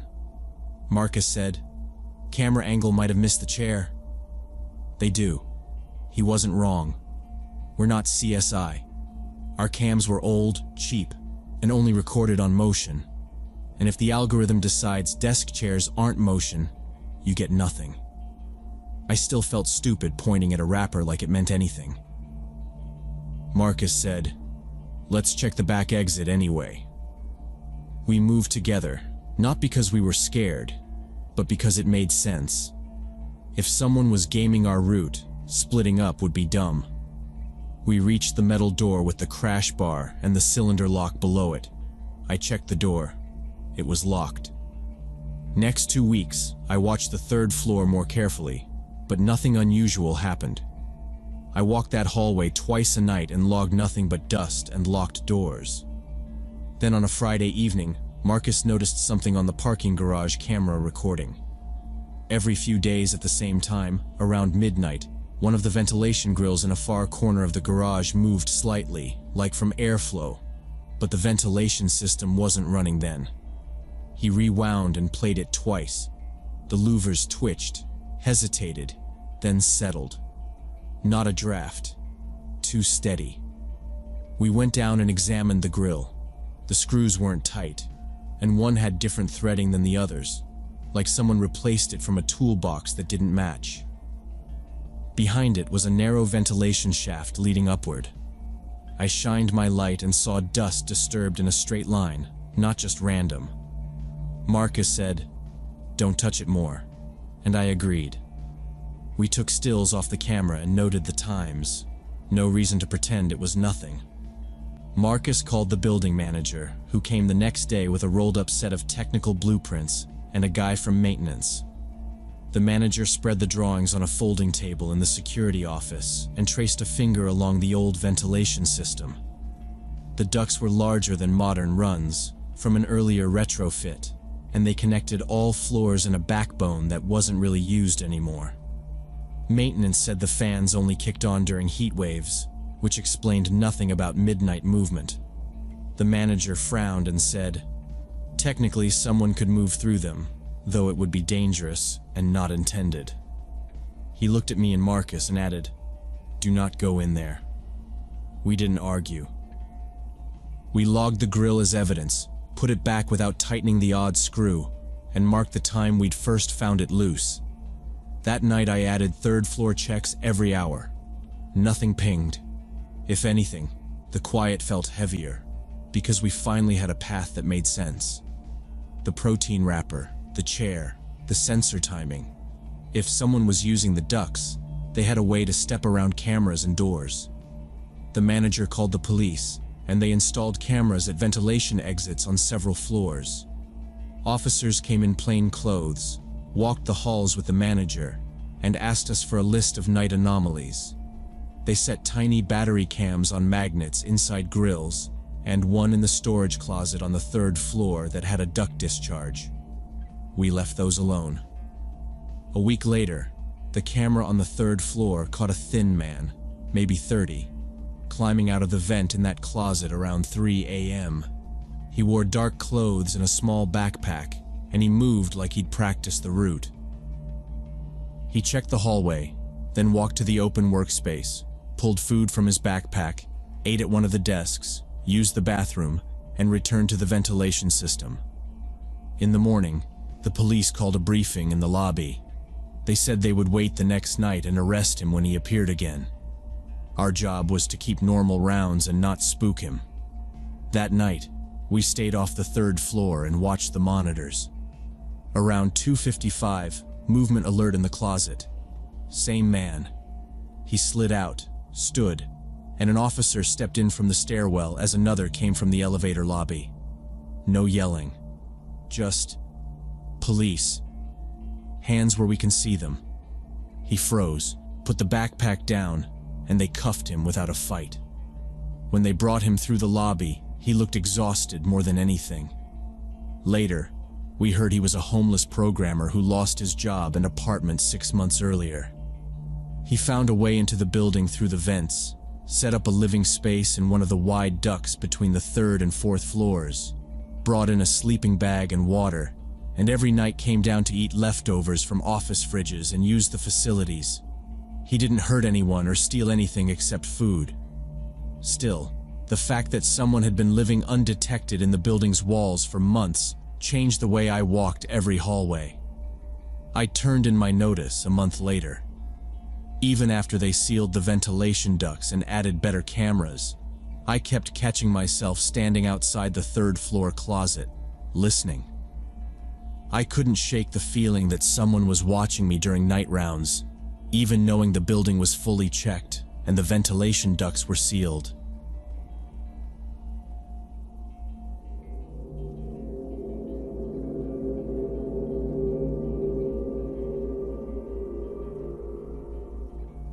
Last summer, my husband Thomas and I rented a small cottage by the lake for our anniversary. It was the kind of quiet, out-of-the-way place you justify by saying you need a break from screens, even though you bring both laptops just in case. On Saturday evening, we went to a jazz festival in the neighboring town and got back around midnight. I was driving because I don't handle alcohol well, and Thomas had a couple glasses of wine. We were still talking about a sax solo when the headlight swept across the side of the cottage and landed on the kitchen door. It was slightly open. We definitely locked it. At first, I thought, wind maybe, bad latch, something like that. Then I saw how the door sat funny in the frame, like it had been shouldered. Thomas got out of the car before I could say anything and moved straight for it. He didn't stumble or anything. He was focused. He touched the edge of the frame and said, "It's splintered." I wanted to call the police right away, but he'd already gone inside, lifting his phone to use the flashlight. "Thomas, hang on," I said, and he said, "I'm just checking." And I followed him because the idea of standing alone outside felt worse. My heart was beating hard. I kept thinking about the rental listings line about a safe, family-friendly area, which suddenly felt like a sales pitch and not a fact. Inside, the living room looked normal. Shoes by the rug where we'd left them, our tote bags on the chair, both laptops still on the table, screens asleep. That threw me for a second. If someone broke in, why was all of this untouched? "Bedroom," Thomas said, angling down the short hall. I let him go, told myself to be useful, and stepped the other way. The bathroom was at the end. The door was closed, which we hadn't done. I paused with my hand on the knob and said, "Hello?" Quiet, like I was the one intruding. No answer. I opened it a little, slow, the hinge giving a soft scrape, and my brain did that thing where it takes a second to accept what you're looking at. A man stood between the sink and the shower stall, crowded into that strip of floor like he'd been trying to disappear into it. Medium height, dark hoodie, backpack slung on one shoulder, a crowbar in his hand. We looked at each other. No words. He took one step forward, just one, and something in me chose for me. I slammed the door and threw my whole body against it, palm clamping the handle down. "Thomas!" I yelled. "Bathroom!" "Someone's in here." The door pressed back against me hard. "I'm here," Thomas said, feet pounding, and he hit the door with his shoulder at the same time the man pushed again. The wood shuddered. I braced my feet against the opposite wall and felt ridiculous, and then not ridiculous at all because the next shove came low and mean, like he'd put his weight into it. "Call 911, Thomas said, already leaning in with me, forearm against the wood, his breath fast. I got my phone out with one hand, the other still locked on the handle. The screen almost slid out of my palm. I dialed and the dispatcher picked up and I said, "We're at a rental cottage. Someone broke in. He's in our bathroom. We're holding the door." And I could hear myself sounding like I didn't believe it. She asked for the address, and I pulled it from the confirmation email, reading it wrong the first time, correcting it while the door pushed again. "Stay on the line," she said. "Officers are en route." "How many people are with you?" "2, I said. "And him." On the other side, the man went quiet, except for breathing, heavy, controlled, and these short, testing nudges at the door like he was checking where it flexed. The big hit stopped. That scared me more. "Does he have a weapon?" the dispatcher asked. "Crowbar," I said. Thomas mouthed. "Knife?" I shook my head. We couldn't see. I kept thinking, what if more than a crowbar? What if there's a second person? What if he's waiting for us to let up? Units have your location, the dispatcher said. Stay where you are. Do not engage him. We're not, I said, which felt stupid because we were literally holding the door shut with our bodies. Minutes crawled. My legs shook from the angle. Thomas kept his weight centered, and when my grip slipped, he covered the handle with his hand without even looking. He said, very calm, "We're okay." And then, less calm, "Don't you dare." When the man pressed harder again, the hall smelled like dust and cleaner. I could hear the fridge kick on and off in the kitchen, and it made me want to laugh for some reason. "He's still there?" the dispatcher asked. "Yes," I said. The pushes got weaker or slower or both. I couldn't tell if he was getting tired or rethinking. I hated that I couldn't see him. I pictured the crowbar sliding under the door to hook the handle, or him stepping back and running at it. I shifted my shoulder higher and the wood creaked. Thomas whispered, "You good?" And I said, "Yeah," even though my arms burned. The dispatcher kept me talking. "Do you have any exits? Are there neighbors? Any safe room?" We said no to all of it. This place was all short distances and hollow doors and windows that looked nice in photos. "How far out are they?" I asked, and she said she couldn't say, but they were coming. I thought about the stupid reusable grocery bag I'd hung on the bathroom knob that morning and wondered if that was catching and helping us. I thought about our laptops in the living room and couldn't care less. We held the door. We stood there for about 15 minutes until we heard a police siren. The officers stepped onto the porch as the siren cut off, and we moved back, still holding hands without thinking. One said, "Step back," and another said, "Stay behind us." And they lined up at the bathroom with weapons ready. The handle turned, the door opened fast, and in 2 seconds they had him down and cuffed without any struggle. He looked about 30, skinny, hoodie sleeves damp, eyes dull, fresh track marks on his wrists, and he stayed silent. They pulled him into the living room, sat him, and swept the cottage again, checking drawers, bed, closet, and corners.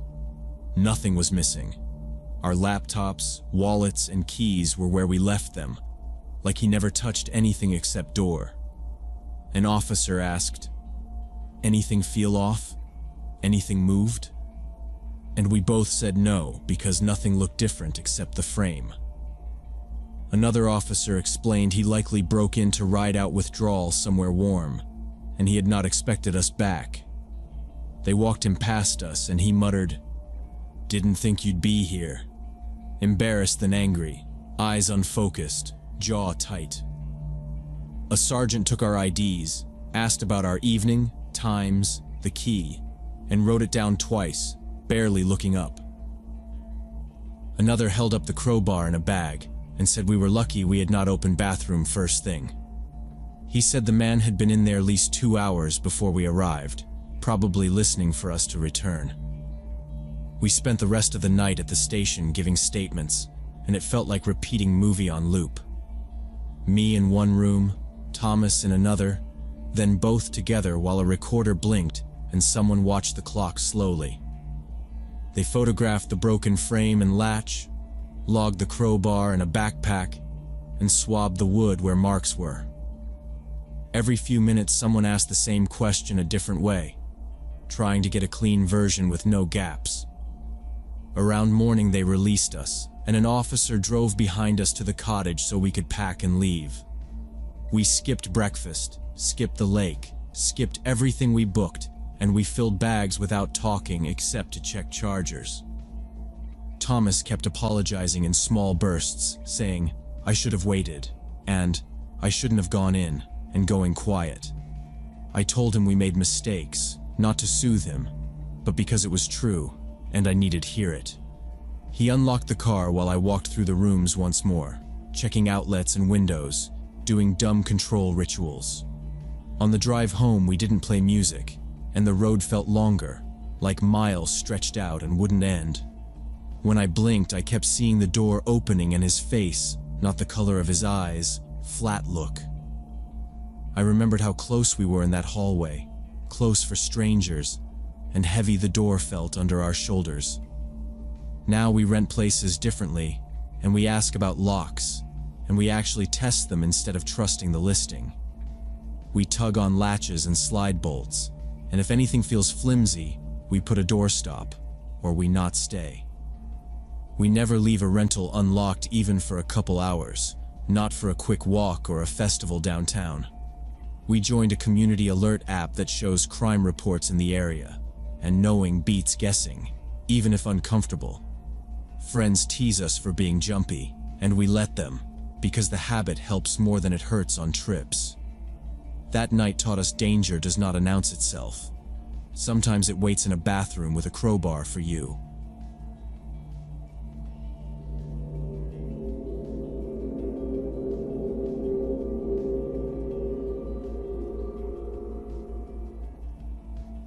I work night shifts in the emergency department at County General, which usually means I'm driving home between 2 and 3 in the morning when the roads are completely empty. My normal route used to be the highway, but construction had been going on for months, adding at least 30 minutes to my commute. About 2 months ago, I discovered Maple Road, an old back road that cut through the woods and saved me 20 minutes. It wasn't ideal because there were no streetlights and the road was narrow, barely wide enough for 2 cars to pass. But I was always exhausted after a 12-hour shift and just wanted to get home. That October night, I'd had a particularly brutal shift, 3 critical patients, and non-stop chaos. I left the hospital around 2:30 and headed for Maple Road like usual, my headlights the only light once I left town. I remember thinking I should have eaten something before clocking out, because my hands were shaking a little on the wheel. Not from fear, just the caffeine and the come-down after adrenaline. The radio was off. I like quiet on those drives, not that it's peaceful quiet, more like my brain finally catching up. My badge lanyard was still around my neck and it kept tapping the steering column every time I hit a bump. I told myself to take it slow around the blind curves, because the road's got these ditches that swallow tires if you drift even a little. There was fog sitting low near the creek crossing, the kind that doesn't look like much until you're in it, and then everything is a smear for 5 seconds. I kept checking my rear view even though no one was behind me. Habit. The car's cabin light flickered once when I hit a pothole, and I had that weird micro thought, did I shut my locker? And then forgot it again. About 10 minutes down Maple Road, I saw flashing orange lights ahead through the trees. As I got closer, I could make out a construction warning light sitting in the middle of the road, the battery-powered kind that blinks slowly. 2 orange traffic cones were knocked over on either side of it, lying on their sides on the asphalt. I slowed way down, looking for any sign of actual construction or roadwork. There were no warning signs before this spot, no vehicles, no equipment, no workers, nothing that would indicate a legitimate closure. I pulled out my phone and checked the traffic app, but it didn't show any road closures on Maple. The whole setup looked like someone had just grabbed some equipment and dumped it there. I figured maybe the construction crew had forgotten to pick it up after finishing their shift. Still, it bugged me. If this was an official closure, there would be sawhorses or at least a road closed sign. Also, the cones weren't placed. They were tossed. The light itself looked scuffed up, like it had rolled. I rolled the window down a couple inches and listened. Crickets. No engine sounds. No distant voices, just the click of the blinker and that soft battery strobe. I flashed my high beams down the lane. The pavement ahead looked fine as far as my lights reached. I even reversed a few feet to see if I'd missed a detour sign. Nothing. I told myself to just move the junk, drive through slowly, and get home. I was picturing my couch, the way I always do after nights like this. I thought about calling the non-emergency line to report the debris, then decided I'd do it once I was past it. I put my car in park and left the engine running, then got out to move the cones and the warning light off the road so I could pass. The night air was cold and I immediately wished I'd grabbed my jacket from the back seat, but I figured this would only take a minute. I walked over to the first cone and picked it up to move it to the shoulder. That's when I heard something rustling in the bushes on the right side of the road. I turned and saw a man stepping out from between the trees, just a dark silhouette at first. He raised one hand like he was waving hello and called out, "Road's closed. There's a sinkhole up ahead. Dangerous to drive." His voice sounded flat and rehearsed, like he was reading from a script. I looked past him down the road and couldn't see any sinkhole or any reason the road would be closed. He kept his hand up a second too long, like he wasn't sure what to do next. I didn't step closer. I set the cone on the shoulder and said, "Did you set these up?" Not aggressive, just normal voice, the way I talk to anxious families when they crowd the nursing station. He said, "Crew left them. I'm just helping." Big hole. Can't see it until you're on top of it. He didn't come into my headlights fully. He was angled so his face stayed dark. His clothes were dark too, work jacket maybe, or just a dark hoodie under something heavier. I couldn't tell. I kept my door in my peripheral vision, and the engine running behind me felt like a tether. "Where's the crew?" I asked. "They left," he said, same flat tone. "They'll be back in the morning." He gestured past me at my car. "You should turn around." It was the way he said should, not a suggestion. I've had belligerent patients tell me similar, and I've learned to listen to tone more than words. I said, "There's no closure on the app." "Which company's working out here?" He didn't answer that. He said, "People don't always update the app." True, but irrelevant. I picked up the second cone without taking my eyes off him and moved it to the shoulder too. He shifted his weight like he was about to step closer, then didn't. The warning light blinked between us, slow and steady, lighting his boots every second and then nothing. My fingers felt stiff from the cold, but I wasn't shaking. I said, "I'll go slow and check it out." He said, "A little faster now. It's right around the bend." "You won't see it. Road's undercut." I glanced down the road again, squinting, and saw clean asphalt, double yellow, and tree shadows. I looked past him down the road and couldn't see any sinkhole or any reason the road would be closed.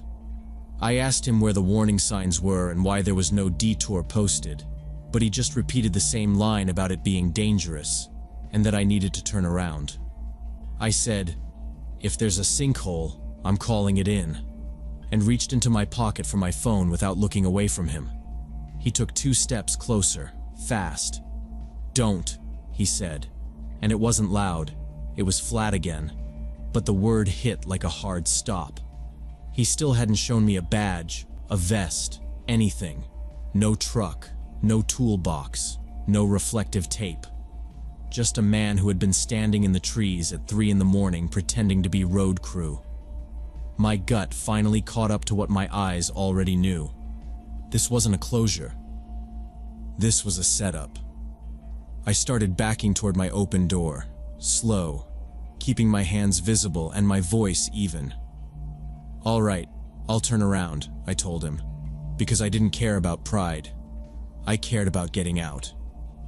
He matched my pace, closing the space, and when I angled my body toward the car, he cut the angle like he'd done it before. I lifted the cone I was still holding and set it between us like a dumb orange chess piece. He didn't even glance at it. He moved smoother than he'd been talking. That bothered me more than anything he said. "Look, I'm leaving," I said, and I wasn't asking for permission. I stepped quick, grabbed the edge of the door, and he lunged. For half a second I thought he was going for the hood, but he aimed for the gap where the door was. I shoved the door closed with my hip and felt it bounce off his forearm. He swore, low, and I got inside, dragged the door shut, and hit the locks with my elbow. My hands were clumsy, but the click was the best sound I'd heard all night. He was at my window a second later, grabbing the door handle and pulling on it hard. His face was pressed close to the glass now, and I got a clear look at him for the first time. He was probably in his early 40s, wearing a denim jacket, and he had a scar running down his chin. His eyes were empty and cold as he stared at me. He kept pulling on the handle with one hand and banging on the window with the other, not saying anything now, just trying to get in. I started the car and began backing up slowly, but he held onto the side mirror, running alongside for a few feet. I yelled, "Let go!" and hit the horn, short blasts, not because I thought anyone would hear, but because it made me feel less cornered. I hit the gas harder, and he finally let go. He swung his arm once as he released, like he was trying to hit something, and I heard the ugly scrape. I didn't check it. I kept rolling back until I had enough room to crank the wheel. I threw the car in reverse and backed up fast until I could turn around, then drove back the way I'd come. I kept my lights on high and watched both ditches and the mirrors, waiting for a second figure to step out or a car to block the lane. Nothing. In my rearview mirror, I could see him standing in the road, lit up by my taillights, before he disappeared into the darkness. A quarter mile later, I eased off just enough to keep from sliding on the loose gravel near the shoulder. I considered calling 911 right then, but I didn't want to fumble my phone and drift. I've seen enough crash victims to know how those calls end. About half a mile away, I pulled over under a working streetlight to catch my breath, and that's when I noticed something wrong with my car. There was a long, deep scratch running along the driver's side door, like someone had dragged a key or knife across the metal. He must have been holding something sharp when he was hitting my window. I took the long way home on the highway, and by the time I got to my apartment, the sun was starting to come up. I called the police as soon as I got inside and gave them all the details. They said they'd send someone to check Maple Road, but when officers went out there that morning, the cones and the warning light were gone. I never drove on Maple Road again.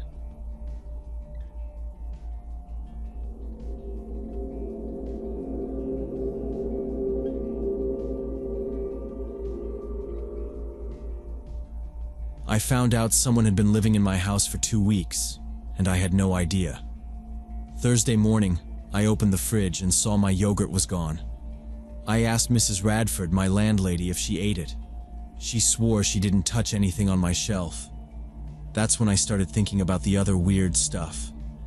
3 days earlier, I heard footsteps upstairs while Mrs. Radford was downstairs making tea. My bedroom door was open when I came back from class, even though I locked it. There were wet footprints in the bathroom I didn't make. A towel disappeared. I told myself I was stressed. Midterms, long shifts at the library, poor sleep. So I figured I messed something up. Or maybe she forgot a boundary. But the yogurt. It was labeled with my name and the date. I held the empty space on the shelf and said, "Look, if you needed it, just tell me." She shook her head, lips pressed tight, and her eyes flicked to the ceiling like she was doing a math problem no one taught her. Then she went pale. "Come downstairs," she said. "Please." She never said please. I followed slowly, still annoyed, still trying to act cool. But my heart was pounding because the little things suddenly felt like one big thing. The open door, the feet I'd heard above my room, the towel. "What's going on?" I asked at the top of the basement steps. She didn't answer right away. She asked me to come downstairs.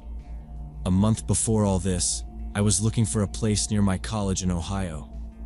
Dorms were packed and too expensive, and I was already juggling 2 classes that required lab fees. So I checked Craigslist. Mrs. Radford's ad seemed perfect. Private room, separate entrance, quiet neighborhood. She was 70, a widow, lived alone in a 2-story house. The room was upstairs, clean, freshly vacuumed, bed by the window. Rent was decent, utilities included. She kept repeating, "Quiet, quiet," like it was a promise. I met her at noon on a Saturday. She asked about my major, if I could handle my own laundry, and whether I was allergic to cats. "No cats, just checking," she said. She seemed relieved I was a student, not a couple, not a party person. I paid the deposit and moved in the next week. First few days were fine. She stayed downstairs mostly, and I used the external staircase to come and go. Her kitchen rules were clear: label shelves, clean up, no strong smells after 9. We were polite strangers sharing a refrigerator. Then the weird stuff started. A cup moved. A spoon left in the sink that wasn't mine. A faint scrape overhead when I knew she was in the living room. I told myself houses make sounds. Old plumbing does what it wants. Doors swell and don't latch. But then my locked door was open. I tested the lock and felt stupid because it did work. I put a sticky note across the frame to see if it'd tear.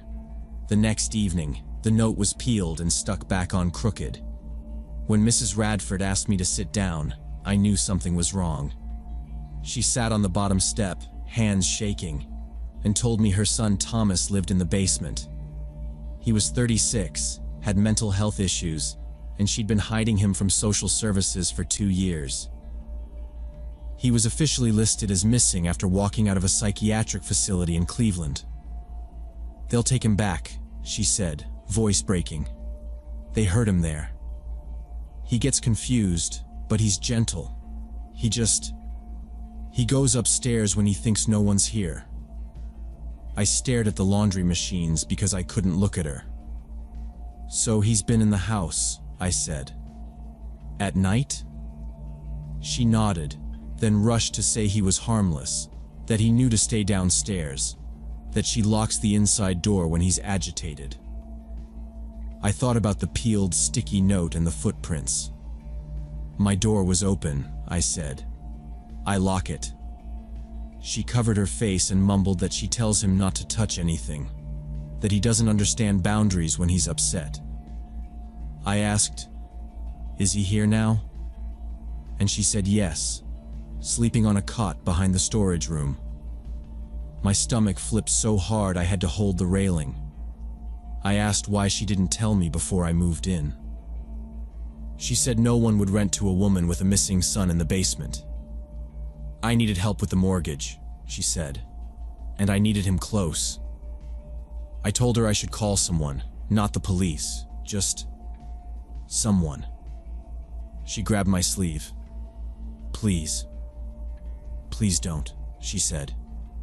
"They'll take him." She begged me to give her a day, to figure out a plan. I said I'd think about it. I went back upstairs, locked my door, dragged my dresser in front of it, and I couldn't sleep that night. Next morning I called the housing coordinator at my college and explained everything. She listened, asked me to repeat the part about the peeled sticky note, then said, "You need to contact the police right now." I didn't want to blow up my housing in the middle of the semester, but I also couldn't ignore that I'd been sleeping above a stranger. I made the report. They told me not to confront anyone and asked me to meet them after class. That evening I came back with 2 officers. We parked a house away so we wouldn't crowd her driveway. Mrs. Radford opened the door before we knocked. She looked smaller than the day before, shoulders down, eyes glassy. She didn't argue. No speech about privacy. She just stepped aside and led us to the basement. It was dim. A single lamp was on. Thomas was sitting on a mattress surrounded by boxes, staring at the floor. Thin, messy hair, torn cuffs on his sweatshirt. He didn't look at us. One officer spoke softly, introduced himself, asked Thomas his last name. No answer. The other officer radioed in Thomas's first and last date of birth from Mrs. Radford, and then called psychiatric services. They confirmed he was on their missing persons list and needed inpatient care. While we waited, Mrs. Radford kept saying, "He's gentle. He's gentle, repeating it without noticing she was repeating it. Thomas rocked a little, hands tucked into his sleeves. I stayed near the stairs because I wanted a clear path out. The officers kept their voices low. When the crisis team arrived, 4 people came in with calm faces and steady movements. They talked to Thomas for a minute, got him to stand, and guided him out without resistance. In the hallway, Mrs. Radford was crying, not quiet crying. She was loud, red-faced, and she pointed at me. "You betrayed me," she said. "You promised you'd think about it." I said, "I did." One officer stepped between us. Outside, away from her, the older officer explained Thomas had a history of violent episodes, including attacking a nurse at the facility 3 years ago. He said, very plain, that Thomas could have seen me as a threat. While searching his stuff, police found a kitchen knife tucked between 2 flattened moving boxes. An officer showed it to me without drama, just a fact. He said it looked like one from our kitchen drawer and that Thomas probably took it during his trips upstairs at night. "When people feel cornered, they arm themselves," he said. "He might have seen your presence as a threat." That erased most of the guilt I was still carrying. I went upstairs, packed fast, clothes, textbooks, charger, toiletries, and zipped my suitcase on the bed because I didn't want to open the closet again. I slid the dresser back and kept my head down past the living room. Mrs. Radford didn't look at me. She was on the phone, saying the police had taken her son. I left that night and slept on a friend's couch. I emailed to say I'd collect the rest with someone present. She replied once. The deposit was forfeit. I let it go. That was 4 years ago. I graduated, moved to another state, and I have a job now. I still double-check locks, sometimes wedge a chair under the knob. I think about the knife and the peeled note and how close I came to never knowing why my door was open. Maybe she rented for money. Maybe she wanted help. I hope he's getting treatment. I won't risk that again.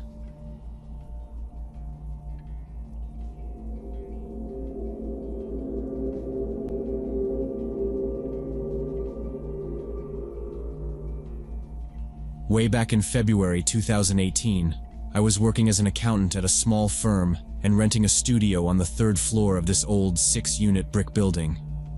I was 24, pretty routine guy, usually in bed by 11. Some nights my brain wouldn't quit. That Tuesday was one of those. I lay there staring at the ceiling, tried a breathing app, tried counting, even did the dumb sheep thing. Nothing. After an hour, I got up, put water on for tea, flipped through a book and felt my eyes skim without absorbing a word. I figured I'd do something mindless. So I turned on my computer and started organizing old photos, deleting duplicates, renaming files, making little folders for trips I barely remembered. It felt productive enough to keep me going. When I finally looked up, the clock said 4. I decided sleeping for 40 minutes would make it worse. I took a quick shower, drank coffee too fast, and drove in while it was still dark. By 9 a.m., I was on my 3rd cup, elbows on my desk, spreadsheets open but not really landing, when my downstairs neighbor Laura texted, "Are you okay?" "Police are everywhere," I wrote back that I was at work. "What happened?" She said 4 apartments got broken into overnight. Everyone was asleep. Someone took her laptop from her bedroom while she slept. She added it had been on a desk 3 feet from her bed and she didn't even wake up. I felt this cold slide through me. I asked which apartments. She replied, 2nd and 3rd on the 1st floor, hers on the 2nd, and one on the 3rd. Number 5, right across from mine. I stared at my phone for a minute, trying to picture the hallway. My door, then the stairs, then 5 with the peeling number. I asked if anyone got hurt. She said no, just shaken, and the police wanted statements from everyone who lived there. I told her I'd come back at lunch. She said, "Hurry. I don't want to say the wrong thing." Around noon, I told my boss I had a situation at my building and took my car. I parked half crooked because 2 police cars were out front and people were on the steps. An officer was talking to the first-floor neighbor in her robe, writing in a notebook.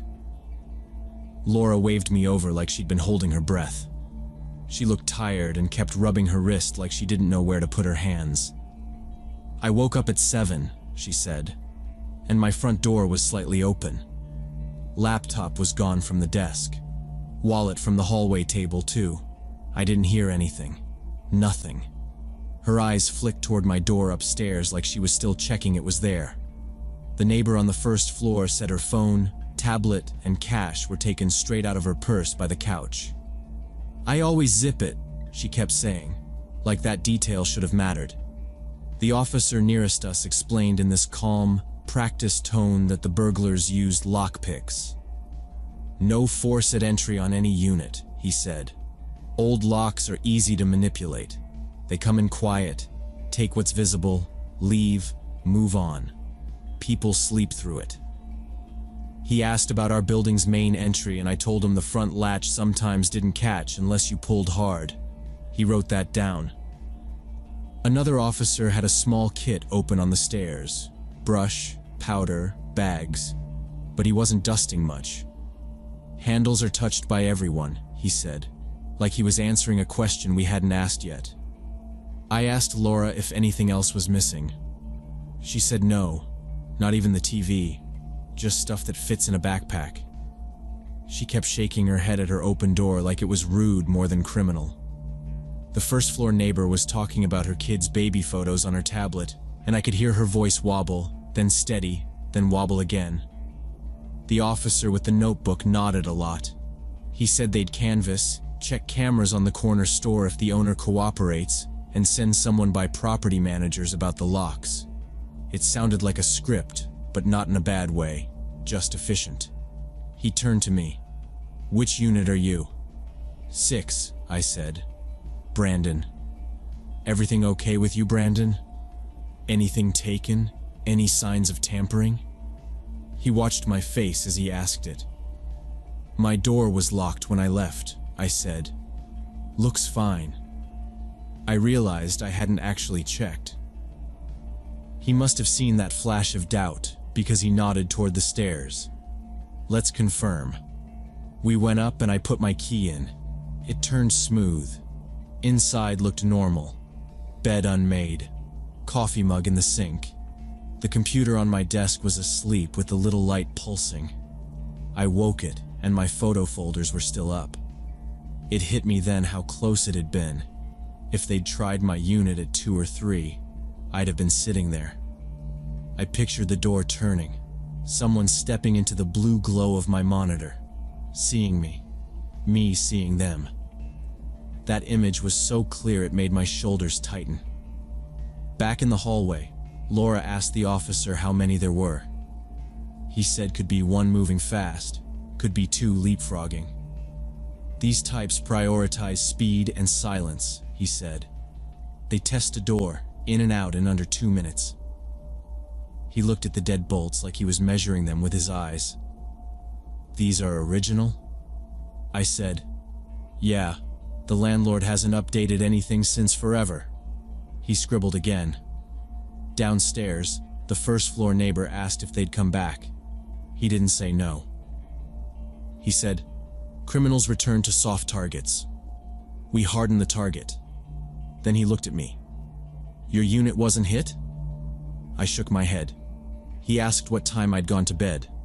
I told him I hadn't, not really. He said, "Meaning?" I said yes, I'd been awake all night. Light in my window was on until 4 a.m., computer running. The officer looked right at me and said I got lucky. He said they skip apartments with lights on and pick the ones that look asleep. Dark, quiet, predictable. He said it flat, not trying to scare me, just facts. I felt that drop in my stomach because it lined up too neatly with my night. I'd been up for no good reason, restless, and that insomnia pulled the target off my door. I stood there in the hall nodding like I understood it, but I was thinking about the lamp on my desk and the blue glow of my monitor. If I had fallen asleep at midnight like usual, my place would have been dark. Same old lock. Laptop on the desk, phone charging by the bed, camera on the shelf because I always forget to put it away. I'd have been out cold after the caffeine wore off. They would have opened the door, taken what was right there, and backed out. I wouldn't have heard anything. That was the part that stuck with me. Not just losing stuff, but not even waking up while someone stood a few feet away, breathing quiet, pocketing my life like it was nothing. When I came home that evening, the building felt different in a way I could point to. People were alert.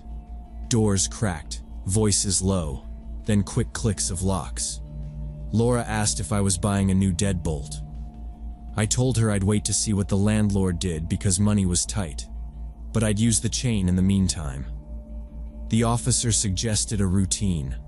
Lights, lock, chain, check the peephole before opening, call if someone tried the handle. No drama, just steps. That helped, because steps are something you can do even when you're tired and a little shaken. 2 days later, Laura texted that they caught them. An officer called and confirmed it. 3 guys from a neighboring area. Not teenagers, not messy. He said they'd been doing this for months, hitting older buildings with weak hardware. Patrol found them sitting in a car at 4 in the morning with a backpack full of electronics and cash. A warrant on their place turned up items from dozens of apartments. He told me to write down my serial numbers and keep photos of receipts. He said it helps later. I realized there was a system for everything, even this. Knowing they were just people didn't make it smaller. It made it practical. They weren't special. They were organized and quiet, and that combination works until it doesn't. The group chat lit up with questions about stolen laptops and whether photos could be recovered. The answer was mostly no. You don't get the sentimental stuff back. You change what you can control and move forward. Even Laura, who was shaky that first day, started talking like that. Lists, purchases, reminders. Nobody bragged about being brave. We just compared steps and promised to text each other if anything felt off again soon. After that, I always checked the lock twice before bed. The landlord installed new locks in every unit the next week. New deadbolts, stronger plates. The front door finally fixed so it catches without a pull. People stopped propping it open. I still have nights when sleep won't come. I don't get as annoyed. I turn on the light, make tea, answer emails, clean out folders. Part of me thinks, what if tonight is the night where staying awake saves me from something bad? It's irrational, I know, but I can't shake it. Sometimes a problem ends up protecting you anyway.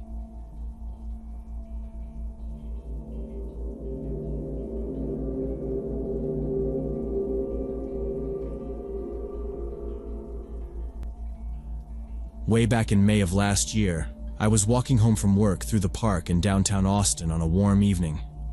I take that route most days because it's shorter than the main street, and the park feels easier after a long day. I manage a small bookstore, 9 to 6, nothing exciting, but I like it.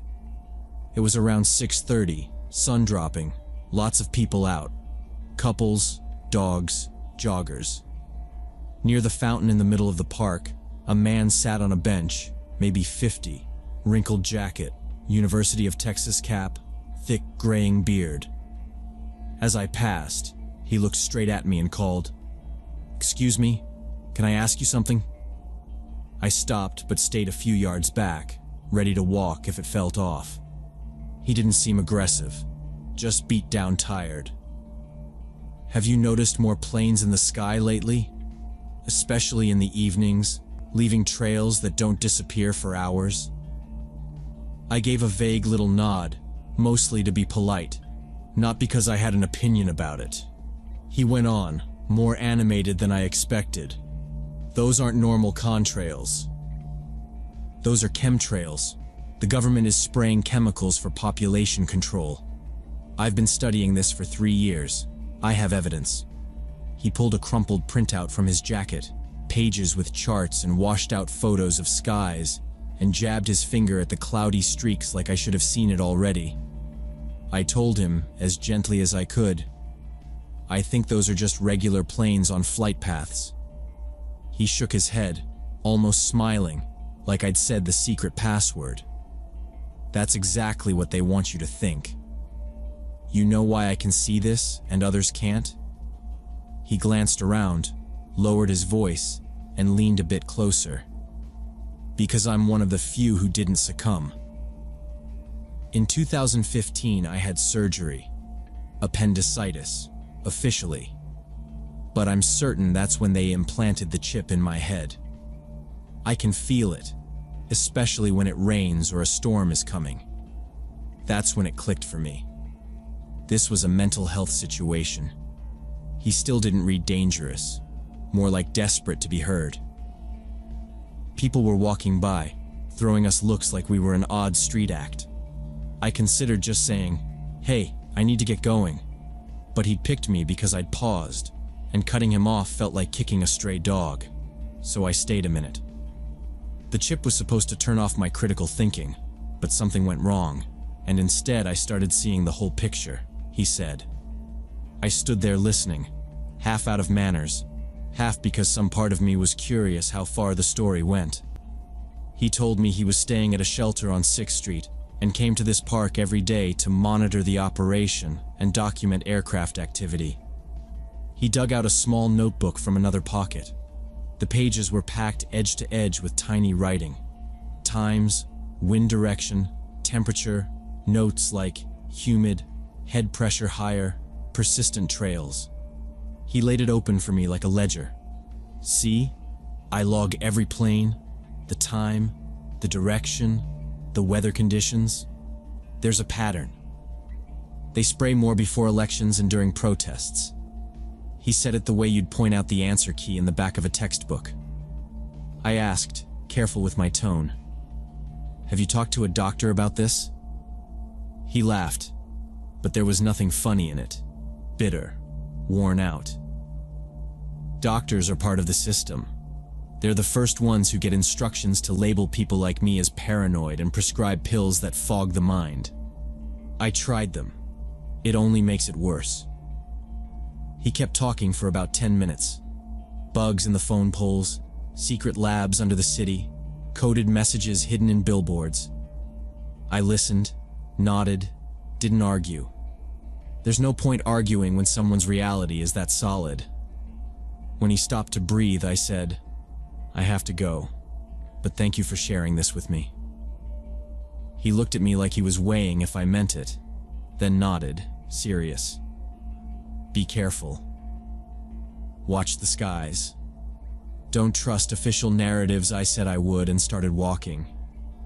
When I glanced back once, he was already sitting again with the notebook, staring up. On the way home, I thought about him more than I expected. Not pity exactly, more like trying to imagine living inside that frame where every plane, every sign is a message. That notebook stuck with me. Page after page, dates and arrows and little notes. That takes time. A person doesn't do that unless it feels necessary. I also ran through basic safety stuff in my head, the way I do after odd encounters. He'd kept his distance. He never tried to get closer than I allowed. He asked, I answered, and I left. A few weeks later, same route, I saw him again. Same bench near the fountain, same cap, same notebook. The park looked different only because the heat had picked up and people were hugging the shade. I wasn't planning to stop, but he saw me and lifted his chin like he recognized me. I slowed. He didn't wave me over or step toward me. He just watched to see if I'd choose to come closer. I did, but I kept a few feet between us like before. He called out as I passed, recognized me right away. "Hey, you're the one who listened last time." I stopped, really. He started talking before I even answered, eager, like he'd saved items for me. New theories and new links, license plate numbers as coded messages between agents, certain storefronts around town as covers for quiet operations. He swore he had dates and names verified. He pointed toward downtown like a map was hanging in the air. "You see that grocery store on 5th? Watch who goes in and out at 3 a.m. Always the same people, but the store is supposed to be closed. They're not buying groceries," he said, and he wrote a time in his notebook. I listened a few minutes and kept my voice neutral, asking what kind of codes he thought the plates used and how he tracked them. He said the sequences matched dates, and that the letters were assignment tags, and that he logged them and cross-referenced with events. After a few more minutes, I told him, "I need to get going," and I meant it in a straightforward way, not a brush-off. He didn't take it as an insult. "I appreciate you," he said. "Most people won't stand still long enough to hear it." He tapped the notebook and told me he was close to putting it together and would bring it to someone who would listen. I told him to take care of himself, and he told me to watch the skies. I never saw him again after that day. I kept using the park, different hours, same fountain, no sign of him. I don't know if he found help or just moved benches, or if something bad happened and it never reached me. I think about him because of the certainty, how it gave him a structure to live on and took the rest away. I hope he's safe.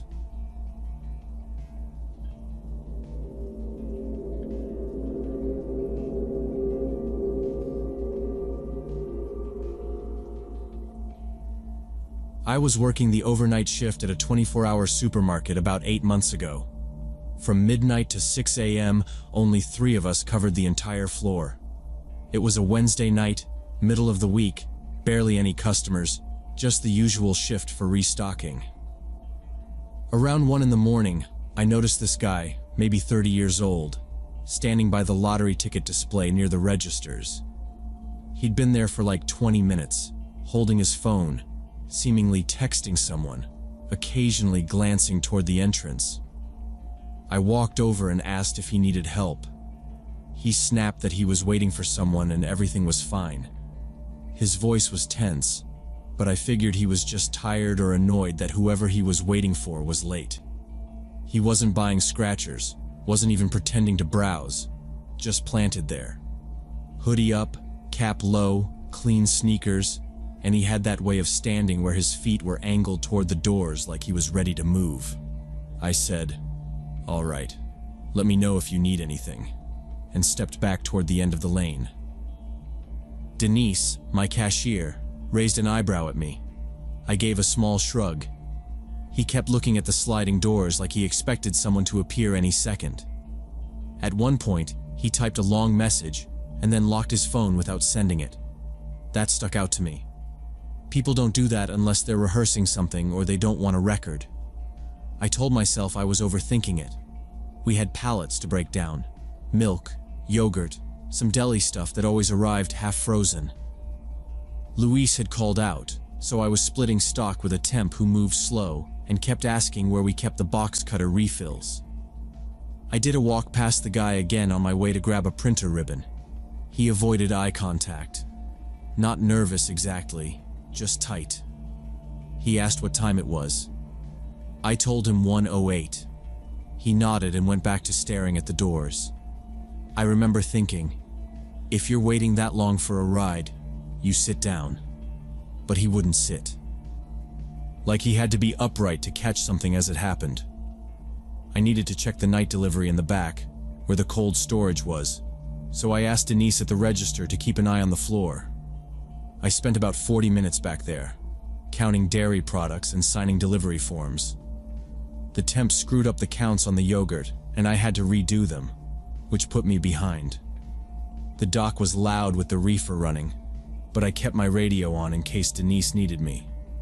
Nothing came through. When I came back to the registers, the guy was gone. Denise said he just turned around and left about 10 minutes earlier. Didn't even buy a lottery ticket. I didn't think much of it. Maybe whoever he was waiting for never showed. I asked if he said anything. She said, "Nope, just walked out fast." The rest of the shift was quiet, and I went home at 6 like always. Nothing seemed off. Sleep was short because I had to come back the next night.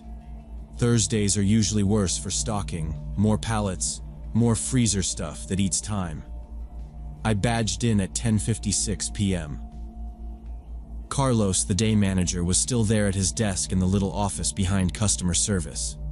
He waved me in and shut the door, which he doesn't do unless it's about schedules or someone stealing an energy drink. He said, "Hey, don't clock out after 6 tomorrow until you talk to me. But first, 2 detectives came by this morning." I told him, "Okay, what for?" He said they were canvassing about the overnight shift. He checked the store camera pulls with them and printed a still. He slid the paper over. "Post office got hit," he said. 2:30 this morning, the one 3 blocks over. Guy hands the clerk a note, shows like he's got a piece under his jacket. No shots. Clerk opens the safe. Whole thing's over in a couple minutes. He didn't say it casual. Carlos never does when the cops come by. He said the detectives were pulling camera angles from the stores along the main road to track the route. They'd gotten our front entrance and lottery aisle from around 1 o'clock. They asked if anyone remembered him. "Denise said you talked to him," he said. "I told them you'd be in tonight." I picked up the still. Grainy, but clear enough. A cap with a flat brim, hoodie, a shadow of stubble. The camera angle at the post office must have been better because the face matched without effort. Same jaw, same line under the eye, same way he kept his chin down like he wanted to hide without looking like he was hiding. I could see the edge of a folded paper in his hand in the post office shot. In ours, his phone was in his palm and his thumb hovered like he'd paused mid-text. I remembered him locking the screen without sending. That landed harder now. Carlos said the detectives would probably come back during our shift or call me. He asked, "He give you any trouble?" I told him no. Just said he was waiting for someone. Carlos nodded like, "Yeah, okay, that tracks." He said the detectives believed the guy walked past our store on his way in or out because the timing lined up with the robbery. They were trying to see if he had a car or if he cut through the back lots. He asked if our loading dock camera caught anything between 2:15 and 2:45. I said the dock motion sensor video overwrites every 24 hours unless we flag it. He swore under his breath and wrote himself a note to pull it anyway in case. I stared at the printout longer than I needed to. Not because I was in shock, more because I was replaying the way he stood there, angled out, counting minutes. It felt obvious now. It hadn't then. Denise knocked, opened the door a crack. "You need me up front?" she asked. Carlos said, "1 minute." He tapped the photo. "Same guy?" That was the guy by the lottery counter. The detectives figured he originally planned to rob us.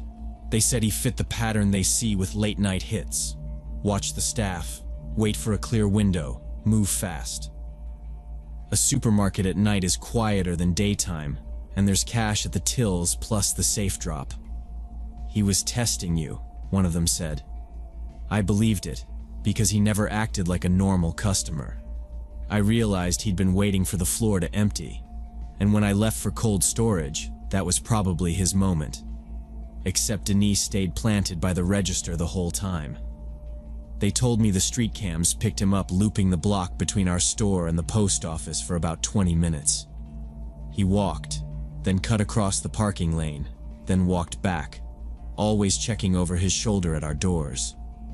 They showed me a still where he paused under the awning across from our entrance and looked straight through the glass.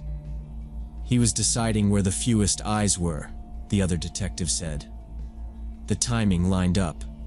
He leaves us around 1:50, circles, then by 2:30 he's at the post office. Same clothes, same posture. They asked me to walk them through our usual overnight routine. I told them how I typically send the cashier to clean the break room or face aisles when I'm counting inventory and back, because it keeps them busy and close to the panic button by the time clock. That night, though, I specifically told Denise to stay visible because of the guy. "You changed the board for him," the first detective said, not accusing, just stating it. "That might have spooked him. He wants quiet. 2 employees in sight makes noise." Denise added that she never looked away from him once, which, knowing her, is true. They wanted to see the dock footage, but our sensor camera overwrites at 24 hours unless flagged, and by the time they came, it was gone. Carlos was mad at himself for not pulling it the second they mentioned the robbery. We still gave them the entrance angles, the lottery aisle, and the customer service counter. They asked if we ever saw a car. We didn't, just him on foot. They asked if he touched anything.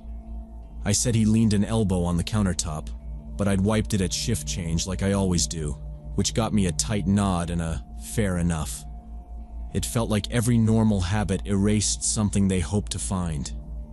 That night was slow. The detectives left business cards and said they'd call if they needed more. Denise kept joking, quiet, nervous jokes, about charging rent to creeps who loiter. I told her to stick to the script. Greet, offer help, then notify me. We checked our safe drop times and added an extra one at 1:30 so less cash sat up front. I wrote a note for all shifts. No one closes alone. No one counts cash outside the office. And if someone lingers weirdly, 2 people remain visible. It wasn't overkill. It was overdue. The temperature didn't show again after that week. I didn't argue. I never found out exactly why he walked away from us and went to the post office. Maybe he saw me watching the monitors. Maybe he figured we'd call security and stall him. The detective said the only person there was an elderly clerk running graveyard alone, a guy who couldn't physically resist and who followed the note to the letter. The robber got cash from the safe and some registered mail bags, then disappeared into the side streets. No plates, no face on the exit camera. He kept his head down and the brim forward. His trail went cold 2 blocks past the post office. I changed our overnight procedures after that. Now the cashier never stays alone in view, and we installed extra cameras over the lottery, the vestibule, and the dock. Carlos got corporate to approve sturdier panic buttons and a second set of mirrors. We did a staff meeting where we practiced how to stall and what to say if someone passed a note. I think about how close we were. Not in a dramatic way. Just a straight line from him standing at that lottery rack to him sliding a note across our counter. Every time I pass that display, I see his jaw locked and his thumb hovering over the phone. And I think about how one small change in routine, me asking Denise to stay at the register, might have kept us from going through what that post office clerk experienced that night.